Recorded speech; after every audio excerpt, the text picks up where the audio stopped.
How are you, man? I am good. I am living on that high from the full coils, min eye level, The coiling. the coiling, the full coils min eye level without any cheating and turning it off.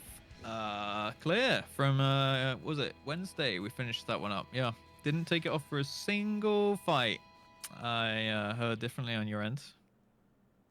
Well, I don't know, man. I just think maybe your viewers are just better than mine. I think. Okay. Okay. Fair enough. I'll take that. That's what it You must hear be. that, It must Sai? be the Lalafell army. Yep. Gotta hop over to the correct gamer stream then, I guess. Stealing your viewers away. Yeah, hope you guys like more punishment. Yeah, Longer kills. I heard More that you I heard that you did slam it full Minheim level no echo. But see, this isn't fair, okay?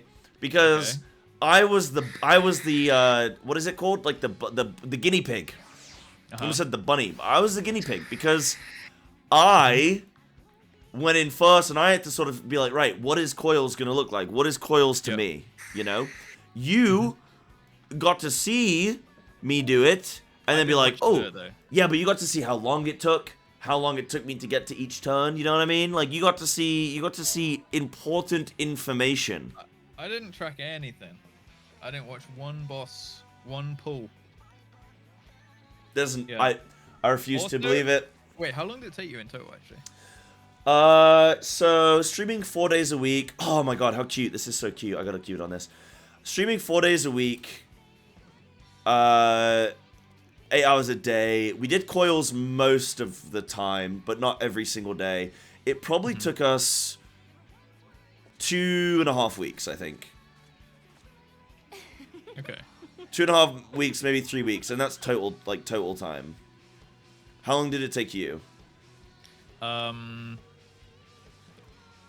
think about 2.5 to 3-ish, but we also had some days off, or some days where some people couldn't make it, some days where not enough people could make it that I went and did something else like Garuda EX and stuff. Yeah, I think ours was a little longer, just because of you know, min-eye level all the way. Yeah, that's the thing. Not by too much. Yeah, we'll get into probably like more of that, I think, as we sort of like, you know, discuss through. But I think what would be really good is to actually just start off the episode. I was gonna say, do you want to do like proper intro? I think we should do the proper. We always do this where we just get into pleasantries and then we're like, oh wait, we should actually probably do the proper like, you know, welcome to the show. Welcome. He sounds okay. He sounds far away to me. Does Russ sound okay, guys? Before we do start this, does Russ sound okay? Because for me, I've turned him up like mega, and he seems on my OBS, it looks like he sounds fine. But just let me know if he doesn't, and I turn him up more. But welcome in to Between Two Sprouts. I think this is episode. I want to say episode 4, perhaps episode 5. I know we have had a little bit of a break due to FanFest. Then I was at BlizzCon. And we've just been a little bit busy with some stuff going on. It's just been a busy time of year. But we're back in with another episode. I do want to shout out Zavolo for offering up their house for us to hang out in for this episode, which is nice. And also to everyone coming and hanging out in the audience. Really appreciate you guys being here as well. It's always really special to have everyone here together. And it makes these podcast episodes really fun. So thank you, everyone. We are going to do a Q&A at the end, of course. But yes, Russ, we did sort of have a little bit of a discussion before we did the official announcement. You were just talking about your Coils experience, and you were about to sort of, well, I was about to sort of go into, angry dessert, angry flan. I was about to go into the discussion of why I decided to turn off min item level, no echo at times. Actually, I never put echo on, but some bosses I turned min item level off. For a couple bosses, I think it was T9. Yeah. When we reached the very last phase, so we'd seen the full fight, and then when we reached the last phase, we turned it off. And also, you get through dive bombs. No, it wasn't. It was, I mean, sort of like the Coils experience for me. Like, there was at times a little bit of sort of tension between players. Which I don't want to go into like too much because I don't want it to be like be like, oh man, like people do, people were like this, people like that. But at times there was some tension just because of the sheer amount of hours we were putting into it. I mean, even if you did it without mine, it still takes a lot of hours, right? It's still at least a week or two of time investment. And I think just at times there was a bit of tension. Also, what would happen a lot, like, did you have a consistent team for every single boss? Almost. So the way I did it, I put an application form up. I had like 40-something applicants, and I had to whittle that down to obviously 7. So I made 7 plus me as like a starting roster, and then I made a 7 plus me bench. Well, actually, I made an 8-person bench. And then if we ever needed someone, I picked from the bench first, and if no one on the bench was around, I would pick someone from chat who could just fill for a bit. And then people were pretty happy because like I wanted ideally to kill the last boss with the same 8 people as we killed the first, and go through like that. But we had one person had to drop out after I think the first day. So I think we got all the way up to Twin Tanya on the first day, and then it makes sense. Yeah, and then we had a few pulls, but then they said that they had some IRL stuff coming up, so they wanted to just like get out ASAP so that someone else could have a spot for a longer period of time.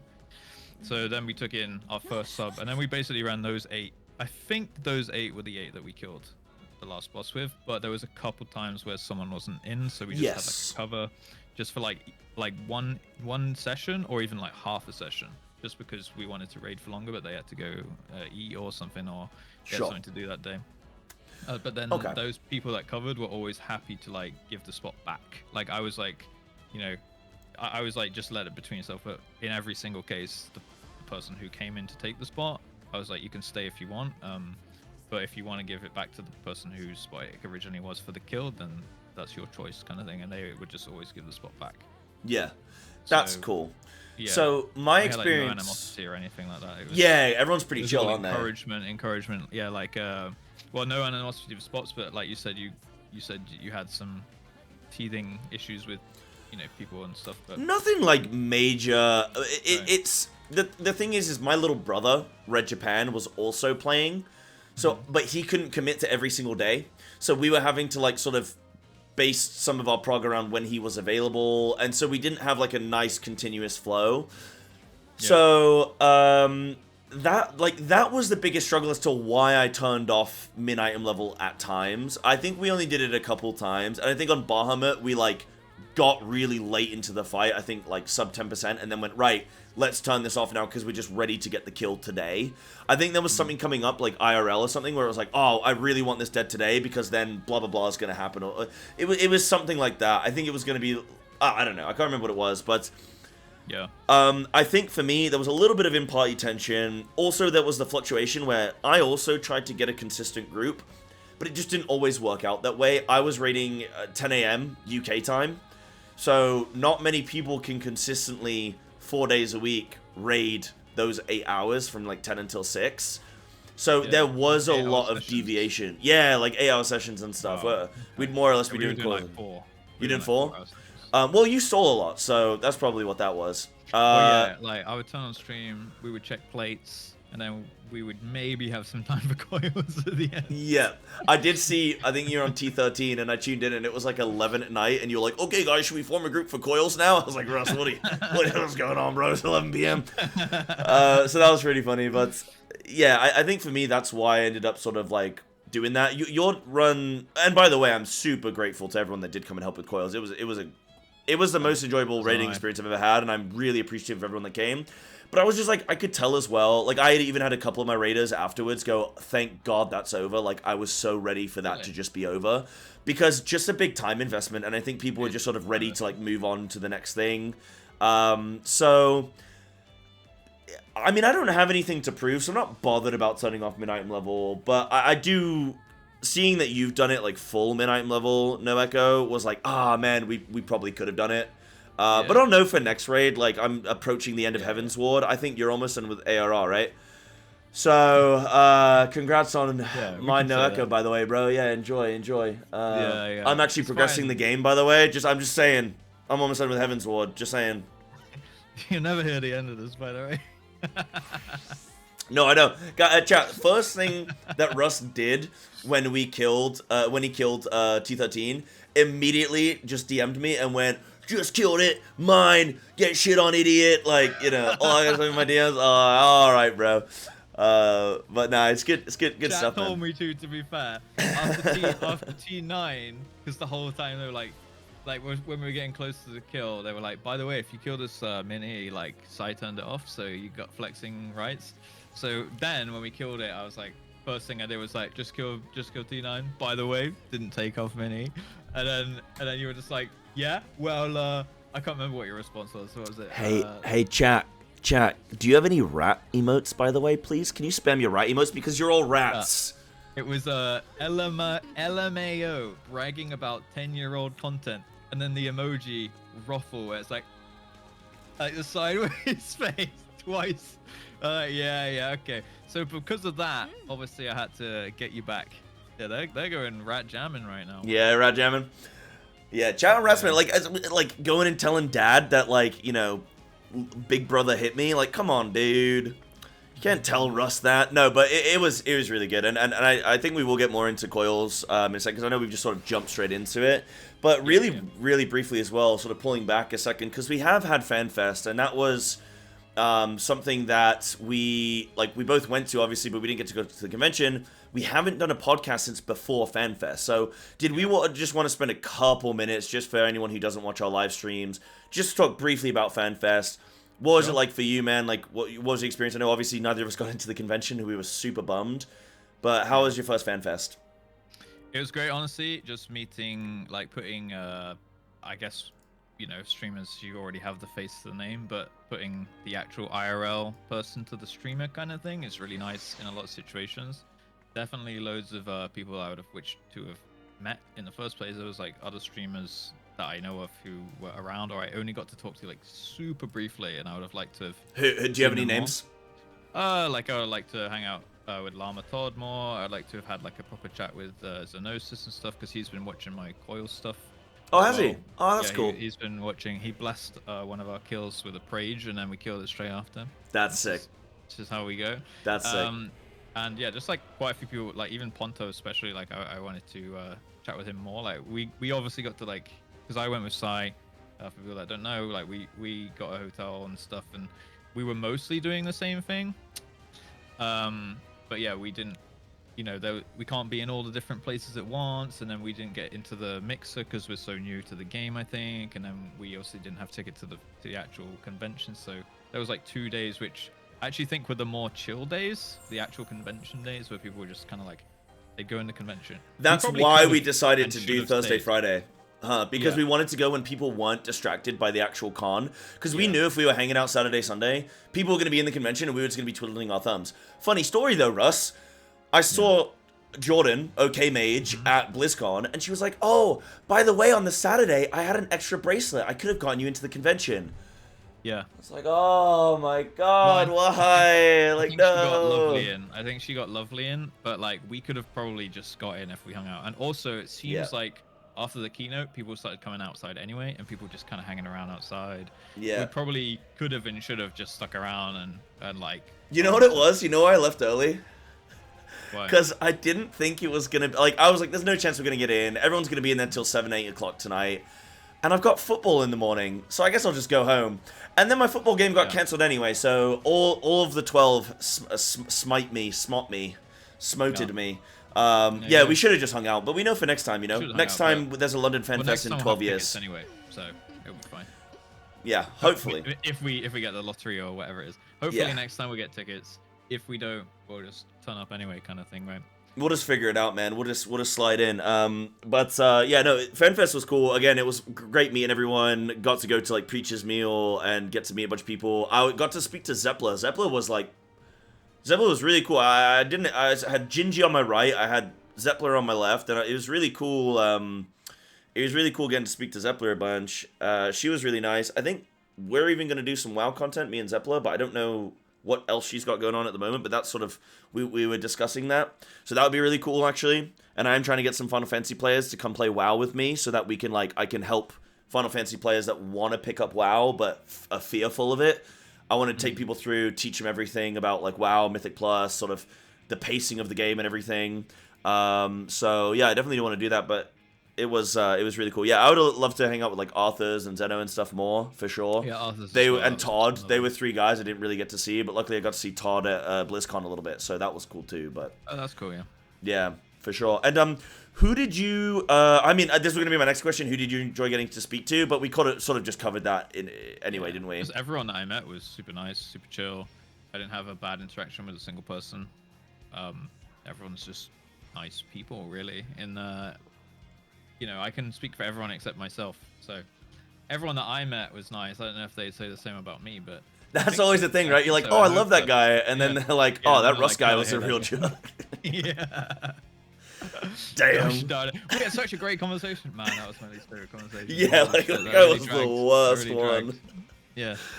For sure, man. Well, getting back into Coils then. So this discussion today is about Coils, also about combat design in general, raid comparisons between like ARR. I want to mention specifically between ARR and other MMOs that we played. For us, it's World of Warcraft.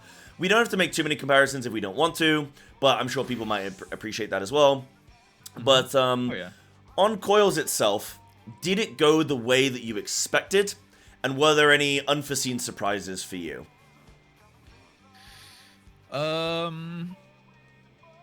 So we'll probably touch on this later. I think my biggest...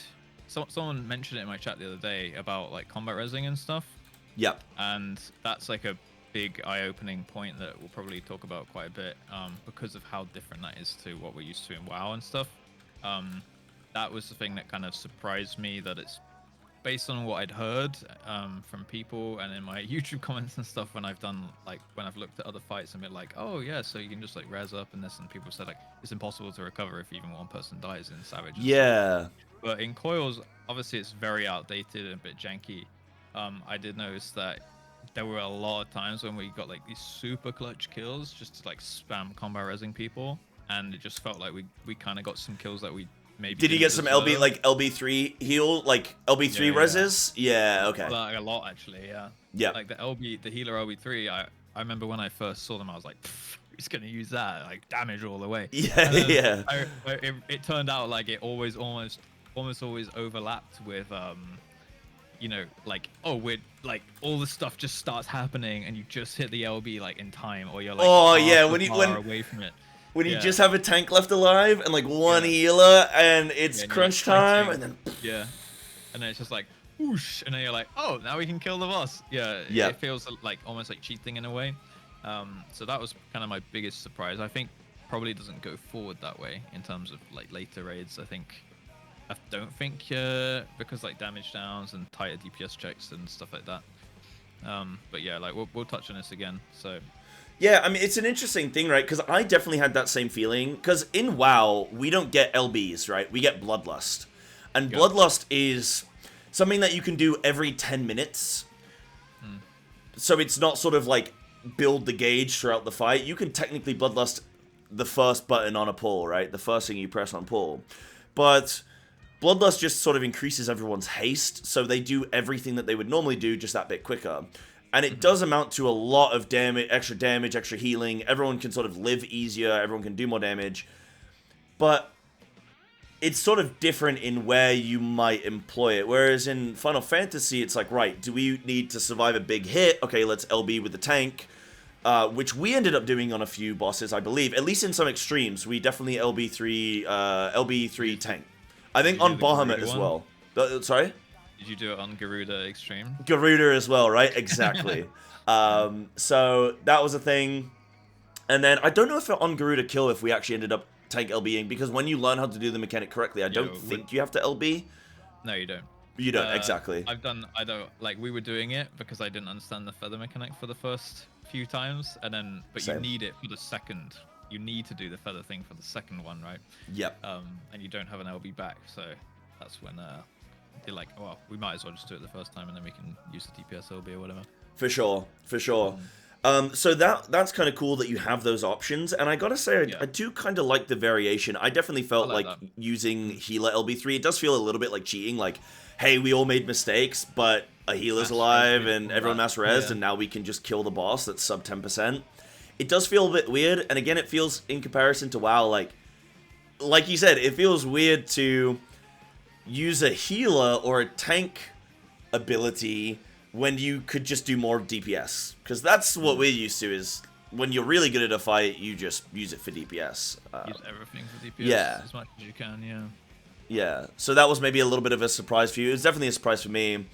I found, as well, with Coils, like, I didn't know what to expect with the boss design. Everyone said it's similar to WoW design, but for me, that was sort of a bit of a surprise as well, is I didn't feel like... I don't think so at all. It didn't feel like a WoW raid. No. And I don't know where this sort of stems from with people. I need to maybe get it better explained to me, maybe by someone like Ponto or Todd or someone like that who can... Maybe bring one of those guys on, they can better explain it, but... Yeah, so that was going to be my question. Did it feel like a WoW raid to you in any comparison? Because everyone always compares the two.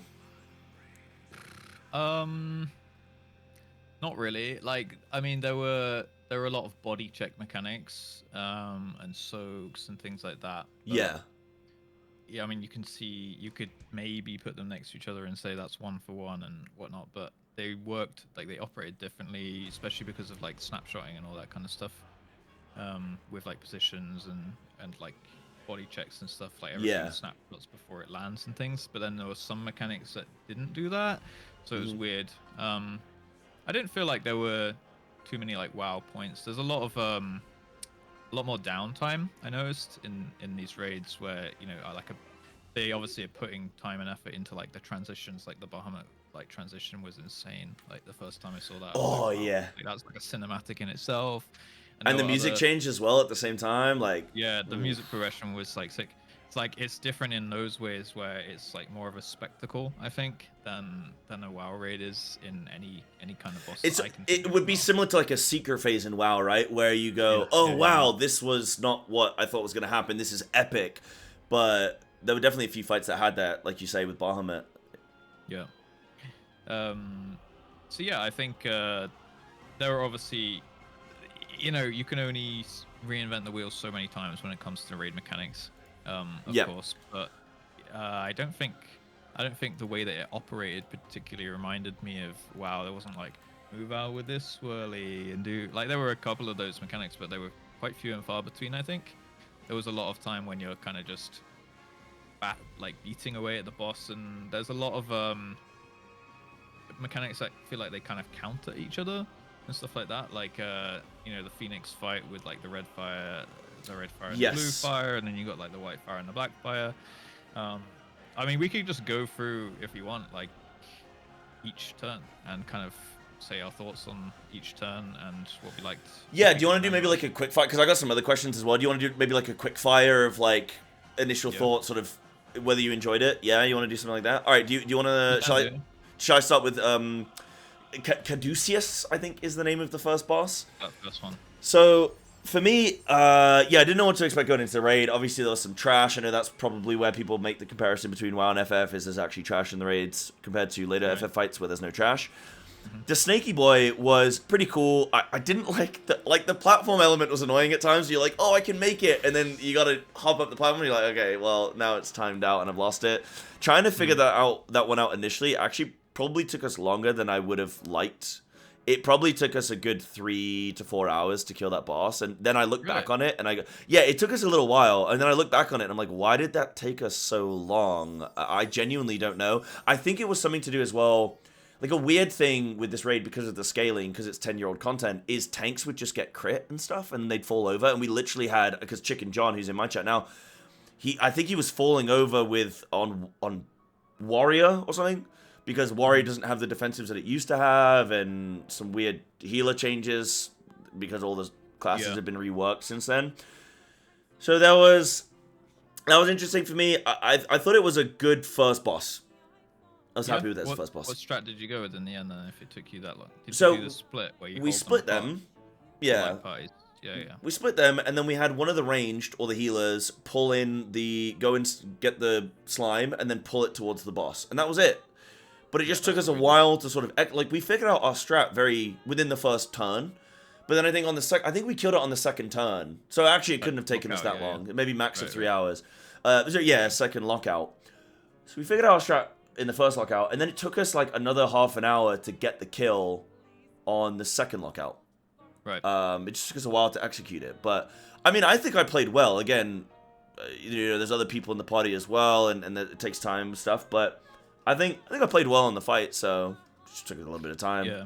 Well, like what we were doing originally was I don't know, we didn't realize that they split and then they stacked back up, and then obviously it gets loads of damage buffs, and then we were like all trying to spawn the slimes because we realized it drops the stacks and it just wasn't working. And then someone was just like, what if we just pull them apart and then they just never went back? I thought maybe like you'd get to a percentage and they would suck back in and then it would start a phase, because I was expecting more on some of the fights for sure. Yeah. And I was like, oh, if this were a WoW boss, like they would group back up at like a certain percent and it wouldn't be like this easy. It felt like once you kind of, in some of them at least, once you had a strat, you'd be like, okay, well, I'm kind of waiting for the next phase, and just never came, and then they fell over and died, and I was like, oh, okay.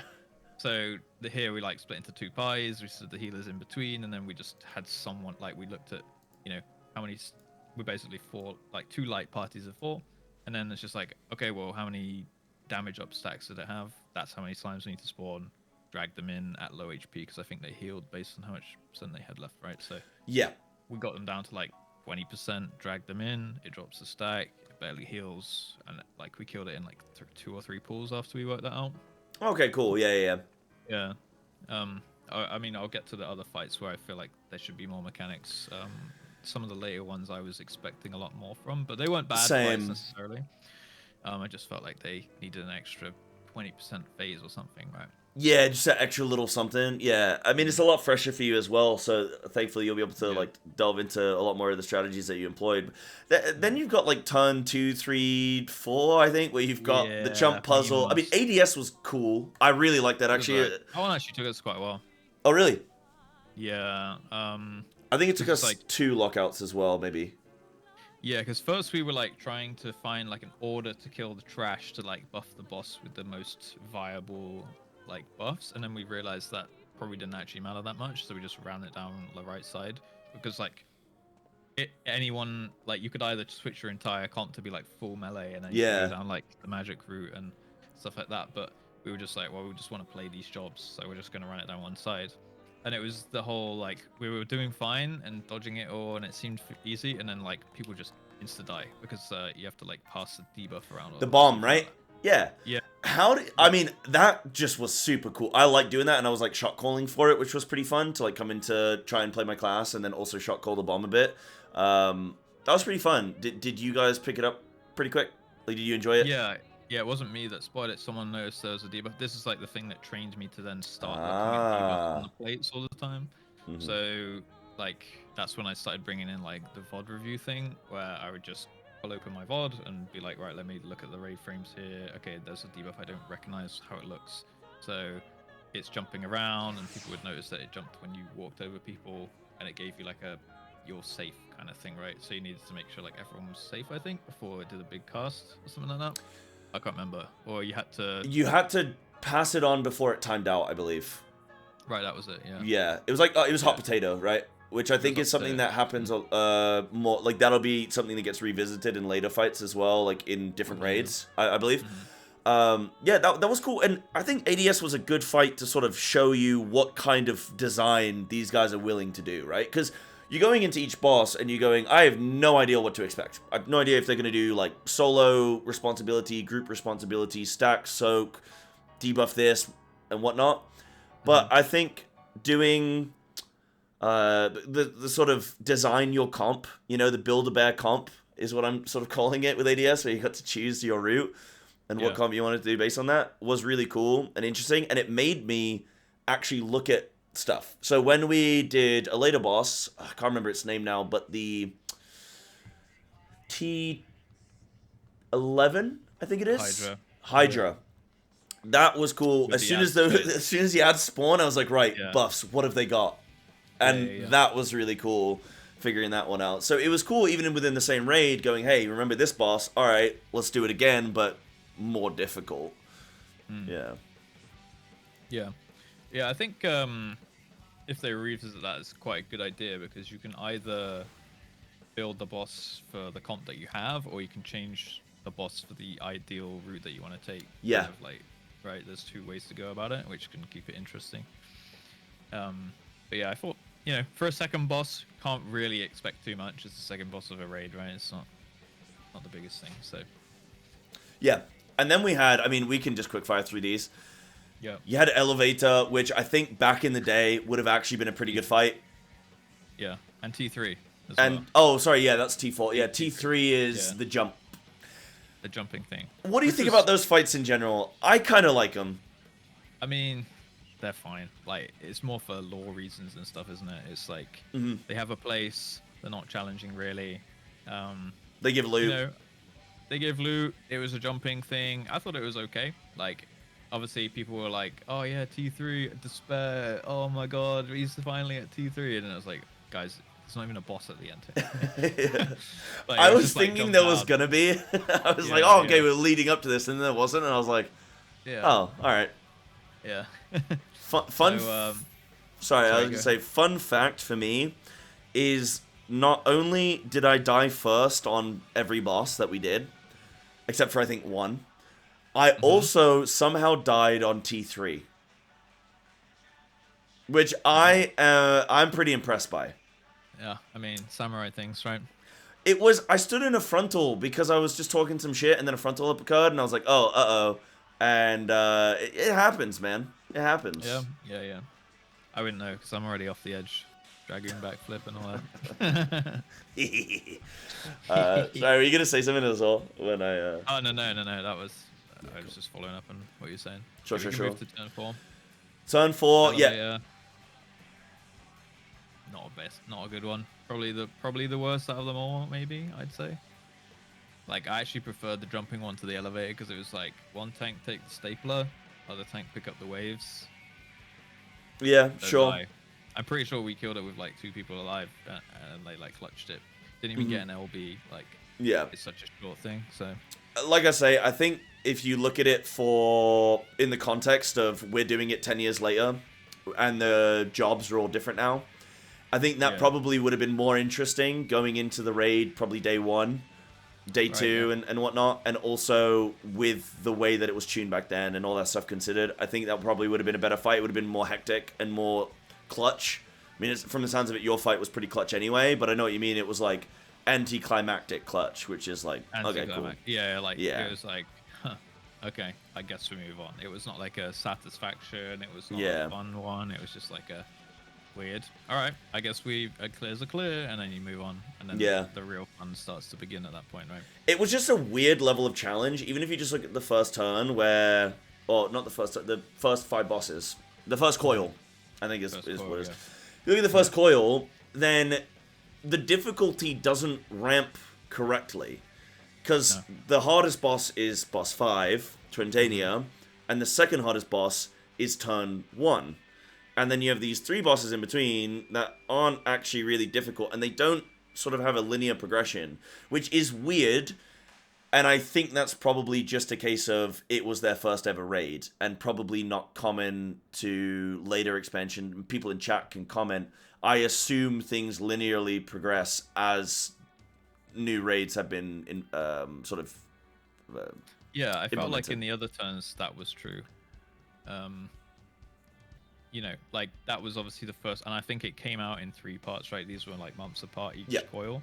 So that one was a bit janky, and then I think for the second coil with like turn 6, 7, 8, 9, like, that was much more linear. I'd say pretty much directly even.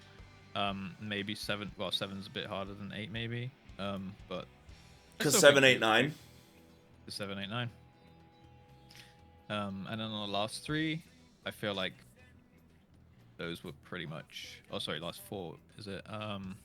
Was it Dog, Hydra, or even as 12 Phoenix? Yeah. I feel like they're pretty much in order at that point. Yeah, I'd say so. I felt like the Hydra could do an extra phase at 20%, but you think? Other than that, yeah. I think Hydra was maybe a bit harder than Phoenix, but Phoenix was way more... cooler, yeah. I wanted to save this for, like... You know, I'll save it for the end of what your favorite fight is, but you guys might be able to guess which one it's going to be for me. I thought T12 was really satisfying to kill. Hydra less so, but I thought Hydra was more difficult, if that makes sense. Okay. Yeah. Okay. Yeah. Yeah. So, Twintania for you. I mean... Apart from dive bombs...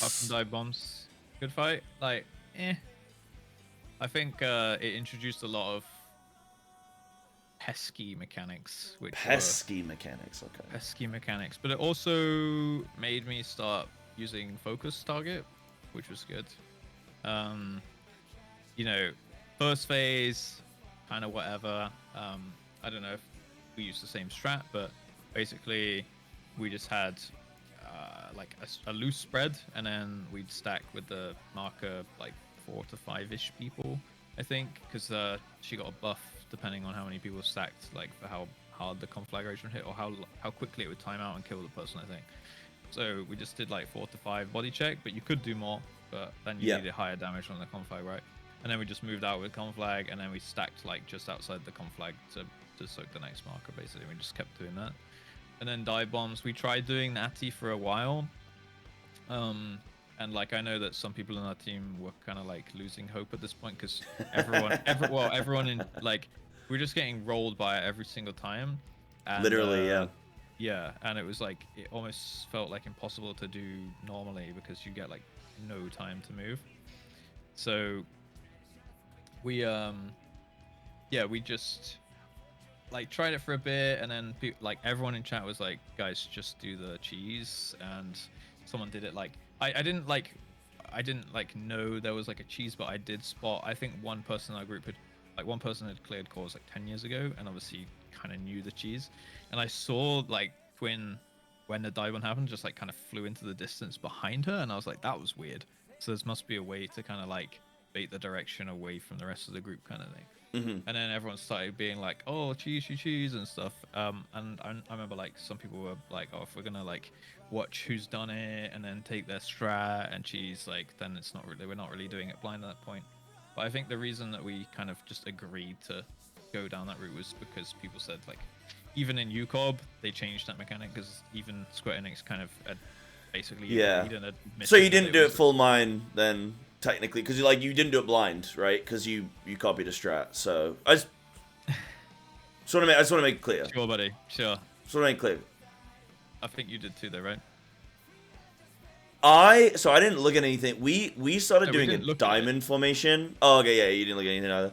We just did a diamond formation, and it was sort of working where like we run in a straight line all together, but we run at an angle, and it sort of worked a little bit inconsistently, and it worked all the way around. But then on the second go, like it worked on the way half the diamond, but the second half of the diamond just wasn't very inconsistent, and we were like, there's no way that we're gonna be able to recreate this consistently, and we're gonna wipe over and over and over again to this. Eventually someone in my chat was like, oh, you think about the design of the room, and I was like, bro, why would you like say that? Like, why would you say that in my chat? Yeah.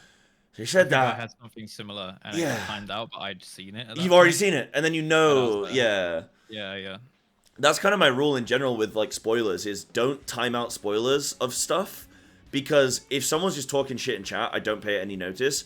If I see someone's message and then it gets timed out, then I know, okay, that's what the answer is in, right? So I have like a very particular rule with stuff in my chat for that reason. But once you see that, you kind of can't help but notice, oh, yes, there's a ridge where, like, the finger is or whatever, of the hand. Oh, yes, there is a ridge. And then I think somebody in our group figured it out, but how they figured it out, I don't know. Just somebody figured it out. And I didn't, like, I'm assuming that everyone's staying faithful and not trying to go and research things, but I can't control people if they do or not. I also got help from my group, and I was like, right, people in my group, people in my light party, what are we saying? What do we think? What can we do? And then we just figured out that strat, and it was like, oh, okay, yeah, this is cringe, but It is what it is, right? The rest of the fight I think was really good. I loved the I loved all the other stuff, the Neuralink, the and like the orb that would sort of fly towards a person. We didn't realize that the tank is supposed to soak it. Like, we had a really interesting thing with Coils where we had consistently our tanks knew what to do in Coils, but no one else ever really normally did. I took so myself and 2 other people that had never done any raiding in Final Fantasy period. And then we took a few people who had raided in Final Fantasy but didn't do Coils, and then we took like 1 or 2 people that knew Coils, but they would just never speak. The problem is that it was our tanks that, like I think Sherpas or whatever they're called. I think that's what they call them in like D2 or something. But we did that, and tanks were doing like weird things. Like, it was so funny because tanks are doing weird things where they purposely like weren't taunt swapping and so like that kind of thing. And I'm like, guys, I'm not going to micromanage this fight that much where I'm like, oh, press your next ability, healers, now press a heal. Like, I'm not going to micromanage this fight so much. If you're a healer and you see something can be Azunaed or dispelled, just send it. Like, I'm just want to learn the fight from my role and my experience. Like, I'm not going to tell you where to position the mob or, like, the boss or whatever. So things like Neuralink, if you can see that you have to soak that orb and you know it, just go do it. Like, I'm not that bothered at the end of the day. It's 10-year-old raid content. Like, I'm not that bothered. I'm not like Scripe and Echo sitting in the call like, all right, guys, what do we think about this? 1,800 pulls, let's go, baby. It's not that kind of environment. So for me, I didn't mind about people. If they knew how to play their role, then they would just do that.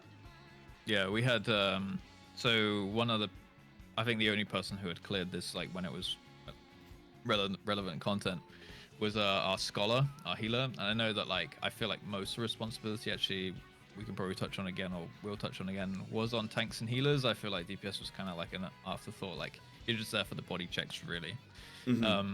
But like healers had particular jobs, like the shielding on the dog.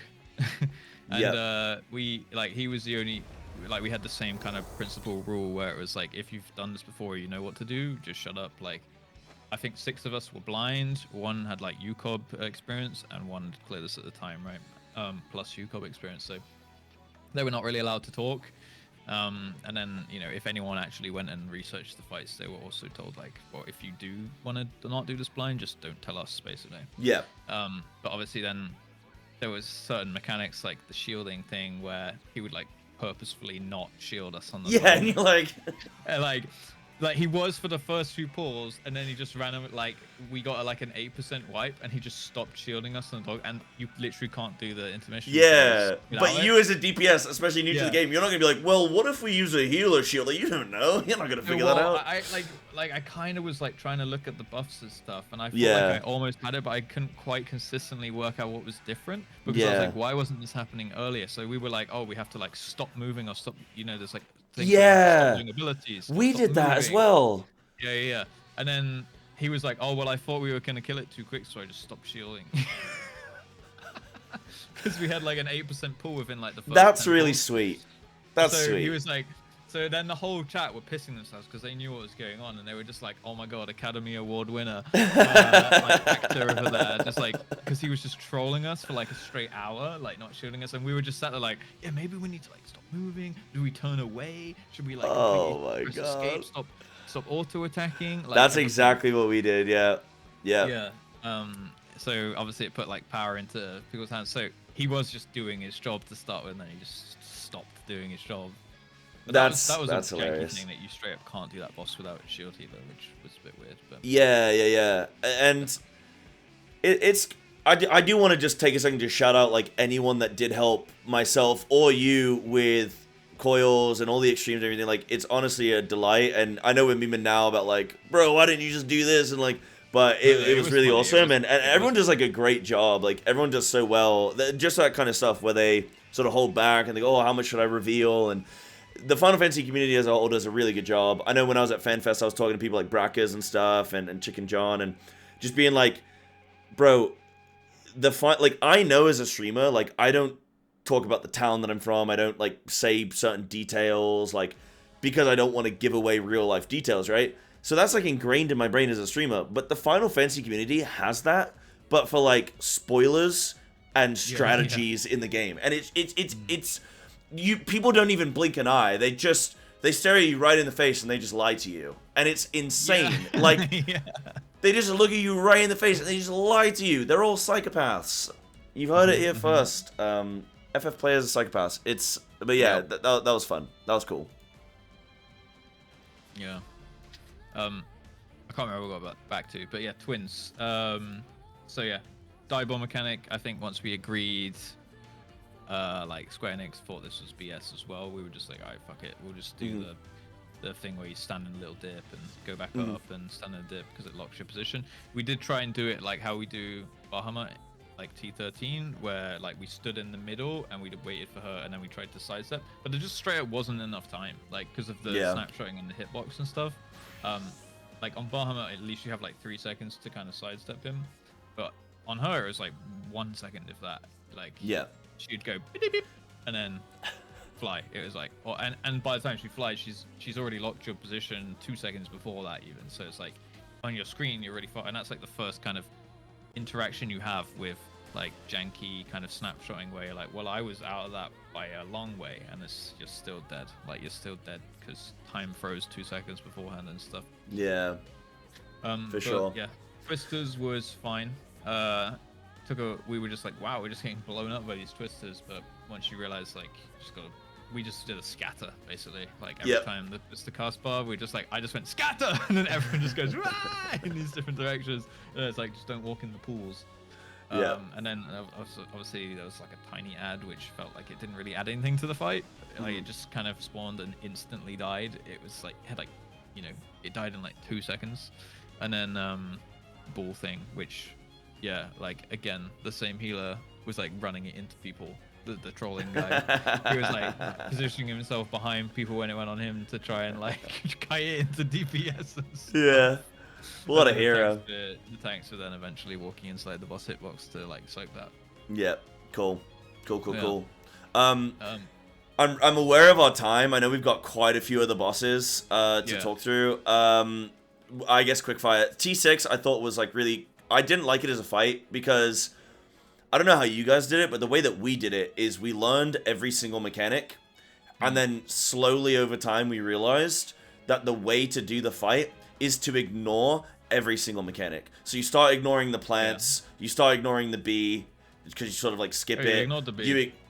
Yeah, well, I think we killed it, but I think on the kill we only ended up having to deal with like one, and then we just sort of progressed. Yeah. So you sort of deal with the bee, but it wasn't that big a deal. And then you have the ads that spawn, like the the slugs, and we just AoE LB'd them. We just go, okay, ignore them. They're done. Right. LB'd them, and then we just ignore everything, and then we just kill the boss. And it was very anticlimactic because I think if you actually had to do every mechanic on the fight, it was probably one of the best fights in the raid. Like it could have been it could have been up there with like in the final coil as like, it could have gone that, Phoenix, and then Bahamut. So I thought it was a little bit underwhelming because of that, but how did you guys do it? Well, we did it at the edge. We took it to the edge of the room, and then only after we killed it, someone was like, by the way, you're supposed to just do it in the middle of the room. Yeah, we did it in the middle, yeah. Yeah, we took it to the edge, and we were like kiting it round like a clockwise. Okay. We got overrun with brambles, which meant that like the brambles were always spawning to the left of the boss, so we took the breath, like when it targets you and you have to go stand in the bramble. Yeah, that's kind of cool. We were sending the bramble like to the leftmost bramble. That's where that person goes. Everyone else stand behind, and then that's sort of like Magmarax in the raid tier in WoW that was just out, where you sort of have, when you get into the final phase of the fight, you kite the boss around the room, and the people that get the debuff go and stand in the fire and then take the hit and then rejoin the rest of the group, and you're always sort of leaving a trail behind you as you move around. So, sort of like that. Pretty much like that, yeah. And then the only thing that was difficult with that was like there's like tethers that you have to break by running apart, like the bramble tethers. We had a bit more limited space because if you did it in the middle, you could kind of just run which direction away from each other, but we were like cramped into a corner, so we were like alternating who's moving out to break the vines like one at a time. But other than that, it was kind of fine. I think we killed it in lockout or something, or like just after one lockout maybe. Cool. But yeah, it was an okay boss. I thought it was in a good position for where it was, doing it that way kind of thing. Yeah. And then what was T7? T7 was Avatar. Avatar. I thought that was cool. That was a really cool boss. I like that boss. Did you have it weirdly? So we almost killed it in our first lockout, right? Yeah. Where it was like, and the mechanics changed when we went back in on the second lockout. Ah. Like the order of mechanics changed, and I just spent like an hour and a half learning like all the calls and all the different things. So like how the mechanics worked was the same, but the order timings of the strokes was different. So like it was always like right and back, and then it was like right and left, I think, and then it went like the triple one. So you just have to like time the triple one for the AOE's and stuff, right? And we just almost killed it. It was super low, but we ran out of the lockout. And like the the missiles that come down, and you have to like stack 2 or 3 depending on how big it was. Like we just learned that, and then that missile would always come after like the 4th soak. But then randomly, the order changed when we went into a new lockout, and then it came after like the 5th. Which was really weird because it like upset with like our complete flow. Basically, it was so strange. I've heard other people didn't have that. Like they didn't have the mechanics change, which is just really weird because, like, did we get a bug or? I don't know. That's interesting. Yeah. I'm trying to think back now if we I think somebody in my I think we got the order wrong, by the way. This is T8, but that's okay. We'll go back. That was kind of weird. I think we had I like to think we had a similar thing, but someone in our group sort of was talking about it like, oh, this is in a different order or something. I think that's the discussion that I remember us having, but someone figured it out way quicker before I did, if that was the case. I'm trying to think back now because that would have been like a month and a bit ago for me, so it's hard to remember like the exact little conversations that we had. But I thought the boss in general was really cool. It was figuring out that you could have somebody soak on the outer ring, and that was like the thing that went, oh, we can kill the boss now. But it was exactly the same as you, where we went in, almost killed it, got it like sub 40, sub 30% on the first pull, on the first turn, first lockout. And then went in on the next one and just wiped and wiped and wiped, and then eventually figured it out. I think the name of the mechanic, I think it's Last Allegan or something like that. Do you remember the name of the debuff? There was a debuff. You had to pop it between the debuffs. Yes. Yeah, it would like echo the damage you took. Yeah, during the debuff uptime. I think it was called Elegant Shield. Elegant Shield. Okay, I was close. Elegant something, right? And that I thought was so cool. What I really enjoyed about Avatar is that you got to the fate, like it progressed. I really love a fight that progresses over time. And you finally, when you get the boss down to 80% or 70% and you wipe on someone, you go, man, we're never going to get past this. And then you finally get past it, and it's, oh shit, now we got to do this plus all this other stuff. It's a really nice slow progression, and you end up in those final moments where it's really ramping up. I think it probably could have had an extra little element to the fight beyond just the Allegan field as well at the end, but I thought it was really good. I felt like it might have been based on like DPS, like for how quick you do it, but we had like 2 things that you soak, like one at a time, because you're charging up the battery level to like determine when it pops, kind of thing, right? So we do like the AoE one, and then it was like the ad, and then we had the mines that you had to pop, plus the AoE, and then it comes up with like there's like 2 AoE ones plus the ad or something. But you also had the Allegan shield, so you had to like wait for that. You had to like insta pop the first AoE before the shield, wait out the shield, and then pop the next. Like that was really good, and it was quite clutch on the timing and stuff as well. Yeah, exactly. Like that was so good. And I felt like we killed it like just after that point. But if we'd have got like another set of soaks, we might have just been screwed at that point. So it's like really, really tightly tuned. So I thought the fight was good. Yeah. I didn't like originally. I was like, oh, this is a bit weird. Like, I'm not sure I like this one. But when it actually came to the kill, I did feel like it was quite satisfying. I think for me, it was initially really hard for me to even figure out what was going on. Like I was looking at it and I was just like, first 2 or 3 pulls, I was just like, I have no idea what's happening on my screen. And then the 4th pull, I was like, oh, wow, this all sort of makes sense now with the batteries. We get to choose how we want to do the fight. And then you realize you probably have to do it in a particular order anyway. And then you realize you got your soak pairs and stuff. It was just the slow progression of the understanding was really cool. But T7 then. T7 is Melusine, Medusa, basically. What do you think of Medusa? Really good, really good. Honestly, really enjoyed that one. Felt very methodical, very punishing, but also not like impossible to pull off kind of thing. Once you notice, you know, obviously if you kill the big dude, you're kind of screwed at that point. So it's just like, once we understood, like, okay, he gets one shot, but we need him. Maybe we can use him as line of sight. Yeah. Worked out, and then because he like becomes a wall.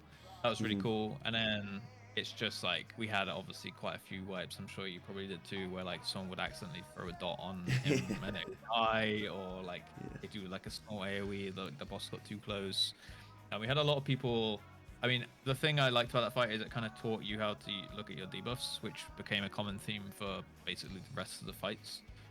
I just like made my debuffs like really big, put them right in the middle of my screen next to my character, and then I was just like always saying like, check your debuffs, check your debuffs, check your debuffs. So it got people like hammered in their brain to basically just always just check, because there's no downside to really just like checking like wherever you store your debuffs. Like I have a question for you about that whole discussion on debuffs, because I found one of the most difficult issues for me dealing with debuffs, obviously being new to the game, is learning what each icon is, but also being unable to customize what debuffs are shown. If it was up to me, I would only want to track, like if I'm DPSing and I can't contribute to the group, I don't care if the tank's got a defensive or not, or the healer's got XYZ, like if I don't care about any of that stuff, I exclusively just want to see debuffs that I have to deal with. But there's a lot of clutter, it felt like. You're seeing people's combat buffs and stuff, and their personal buffs come up and down, and you see the sprout thing, like that XP buff or whatever, and I'm just like, it's so much clutter in what's going on here. And I know people are like, oh, well, you can do XYZ to make it an easier experience. And I know when I upload this to YouTube, people say, oh, well, the newest debuff will appear on the left, and like all that kind of stuff. That's how it works. But I believe it's the one that's the newest debuff appears on the left, I believe, and then it works across, or it's the opposite. It's the one that's about to expire appears on the left. One of those orders. But I wish you had a way to customize that, because that was so difficult, was dealing with, like, right, where's the Allegan field? And then you're like, there it is. Yeah.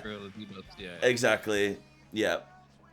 Did you have that similar issue? Like, is that a thing for you, or do you not care about that? And I didn't really, like, notice there was a particular rule for it. Like you said, it appears on the left or whatever. I just was like frantically looking at the plates every time and being like, okay, it's on this person. And I was like so just honed in on, okay, I need to just find the little like the little cone or the circle or whatever, like on Medusa, for example, who's got the circle. They need to go in line of sight behind the big dude. And the cones need to like face away and stuff. So every time they were up, I was like, oh, the cones are out, and stuff like that. But I wasn't.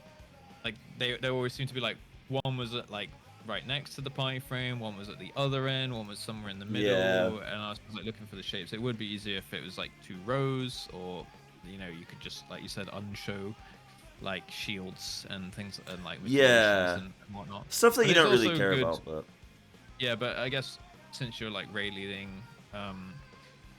it is nice to see when people have the mitter on and stuff, because like sometimes you might need to look back at a VOD and be like, oh, okay, well that person died through mitigation. Like maybe we're doing a mechanic wrong. So I think it's all useful info. I think that's fair as well. Like, something that I am giving FF the credit for is the fact that all of the icons look different. Whereas me and you, we could look at probably WoW frames and go like, oh, that person's got bark skin or iron bark, that person's got like blur. You know, we notice the icons immediately.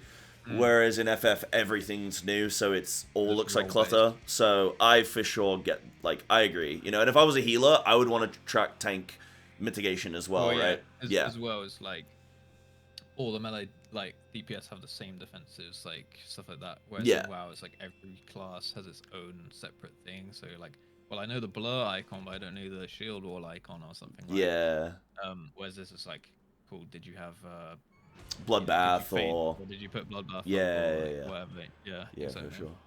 Oh, dude, we gotta go. Oh man, we have so many more bosses to talk about. Jesus. 5? Yeah. Okay. Nail, what do you think about Nail? Sick fight. Yeah. Did it on min eye level, no echo, all the way to the end. I watched your video on it actually, like after we killed it, to see how you did it, and I think you did the Mario Kart strat as well around the outside. We did Mario Kart, yeah. We did Mario Kart, but I think we did the ads differently. So you did. I saw you watch it. I was watching you for a bit, and I was like, oh, they're not Mario Karting, because we figured out Mario Kart pretty quick with like. We did Mario Kart, but I think we pulled the ads differently to the rocks. Right. Okay. Yeah. Yeah, like at least we Mario Karted the. So you put down like the 3 boulders or the 2 boulders in the first phase, and you just spread out with the first set. And we just 1 to each, or like. Yeah, we did the 0. Yeah, and then after that, immediately that's when we like did the Mario Kart around the edge, and then we spread like I think you put them in 3 in the middle, the meteors. We put it in the middle, yeah. As we spread them, we had like 8 rocks. Is it 8? 6 rocks? 6 rocks around the edge, or 8 I think it is. And then I can't. I won't remember the exact number now. 3 in the gap left between them, and then we had everyone stand in the middle as like the safe spot, so it's like we were away from the fall off damage. Okay. And then. Yeah, that phase was good. Then it goes last phase. Then you have that weird square hitbox in the middle, which is really hard to predict. Which just one-shots you. So it's like move really far away from the middle, so you don't get caught by like the corner of the square. Yeah. But also, you can't be too far out because you'll get knocked out of the arena into the death wall. So it's like that would have been easier if it was a circular hitbox. I'm just saying, but yeah. I didn't have that issue, but fair enough. Like, yeah, I can see why that would be an issue for sure. Yeah. So like, if you're on the long side of the square, you're fine. But if it spawns in a way where you just get caught by the tip of the diamond, you just get one shot for no reason. Yeah. But yeah. And then pizza slices, and then like that was fine. Same pattern every time. I thought it might change between pulls, but it was always the same. Yeah. And then add was nothing really. Cleanse your chains with the white shit on the ground. How was the debuff thing for you? You know, where you had to like, you could take, I think it was you take like a couple stacks of each debuff, but then you could dissipate them by like. Did you run into someone with the opposite buff or something? Because we didn't experience that. We turned off mid-item level, so we didn't experience that. I was actually, this is again where I go back and I go, I really wish. Yeah. Because I thought we'd seen every mechanic, and then I was like, all right, let's like, you know, we can sort of continue, we can get this killed. And like before I would turn mid-item level off, I would always check with everyone that everyone was cool to do it. I'd always be like, yo, do we, you know, what do we as a raid group want to do? And I was trying to like not be selfish with that and just be like, what do we as a raid group want to do? And people would be like, oh no, like let's keep going, or yeah, let's turn it off. So we turned it off, and I'm really bummed about that because I think Nail was not as good at a fight for me because it was anticlimactic with the kill. But the reason it was anticlimactic was because we turned off mid-item level. So yeah. I can't really properly review this boss because my experience wasn't authentic enough for what I wanted. Tuned. Yeah, exactly. But how was it like for you in terms of the fight as a whole? Like, was it good? It was actually really tightly tuned in that last phase. Like the last phase is pretty much where it all came down to. So I guess you did kind of skip the like harder part. Yeah. So you have one dragon shooting ice at people, and then the other one's like shooting a fire beam, and you need to set like a position, or just set like the person with the fire. We can all see who it's beaming, right? Yeah. So they just stand close enough that the ice people can dip into, and it cleanses. Cool. If you got more than one ice, one shot. So really unforgiving. You had to make sure that you hit. Like you could maybe get like extra time if you just didn't get RNG twice by the ice drake. And the second fire pool came up in between. Yeah, maybe you got like a get out of jail free card, but if you didn't, it was. If you didn't, one shot. So you have to clean like anytime you possibly could. And then there were it did the dynamo thing where you had to. Well, it was chariot, I think it was called. Dynamo is like stay inside because big swirly outside. And chariot was like the AoE around it, and straight after that would be like electric fields spawning on the ground. It would shoot at like 3 people. So what we were doing was like just moving out of the chariot range, but then we were really clumped in on the boss, and they would always overlap. And like immediately afterwards, there's back where you need like at least 5-6 people. So we were like, okay, we need to go really far back after the chariot, and then wait for like 2 seconds, and then run at the boss because we all needed to be back for the stack. The Lullafell charge, baby.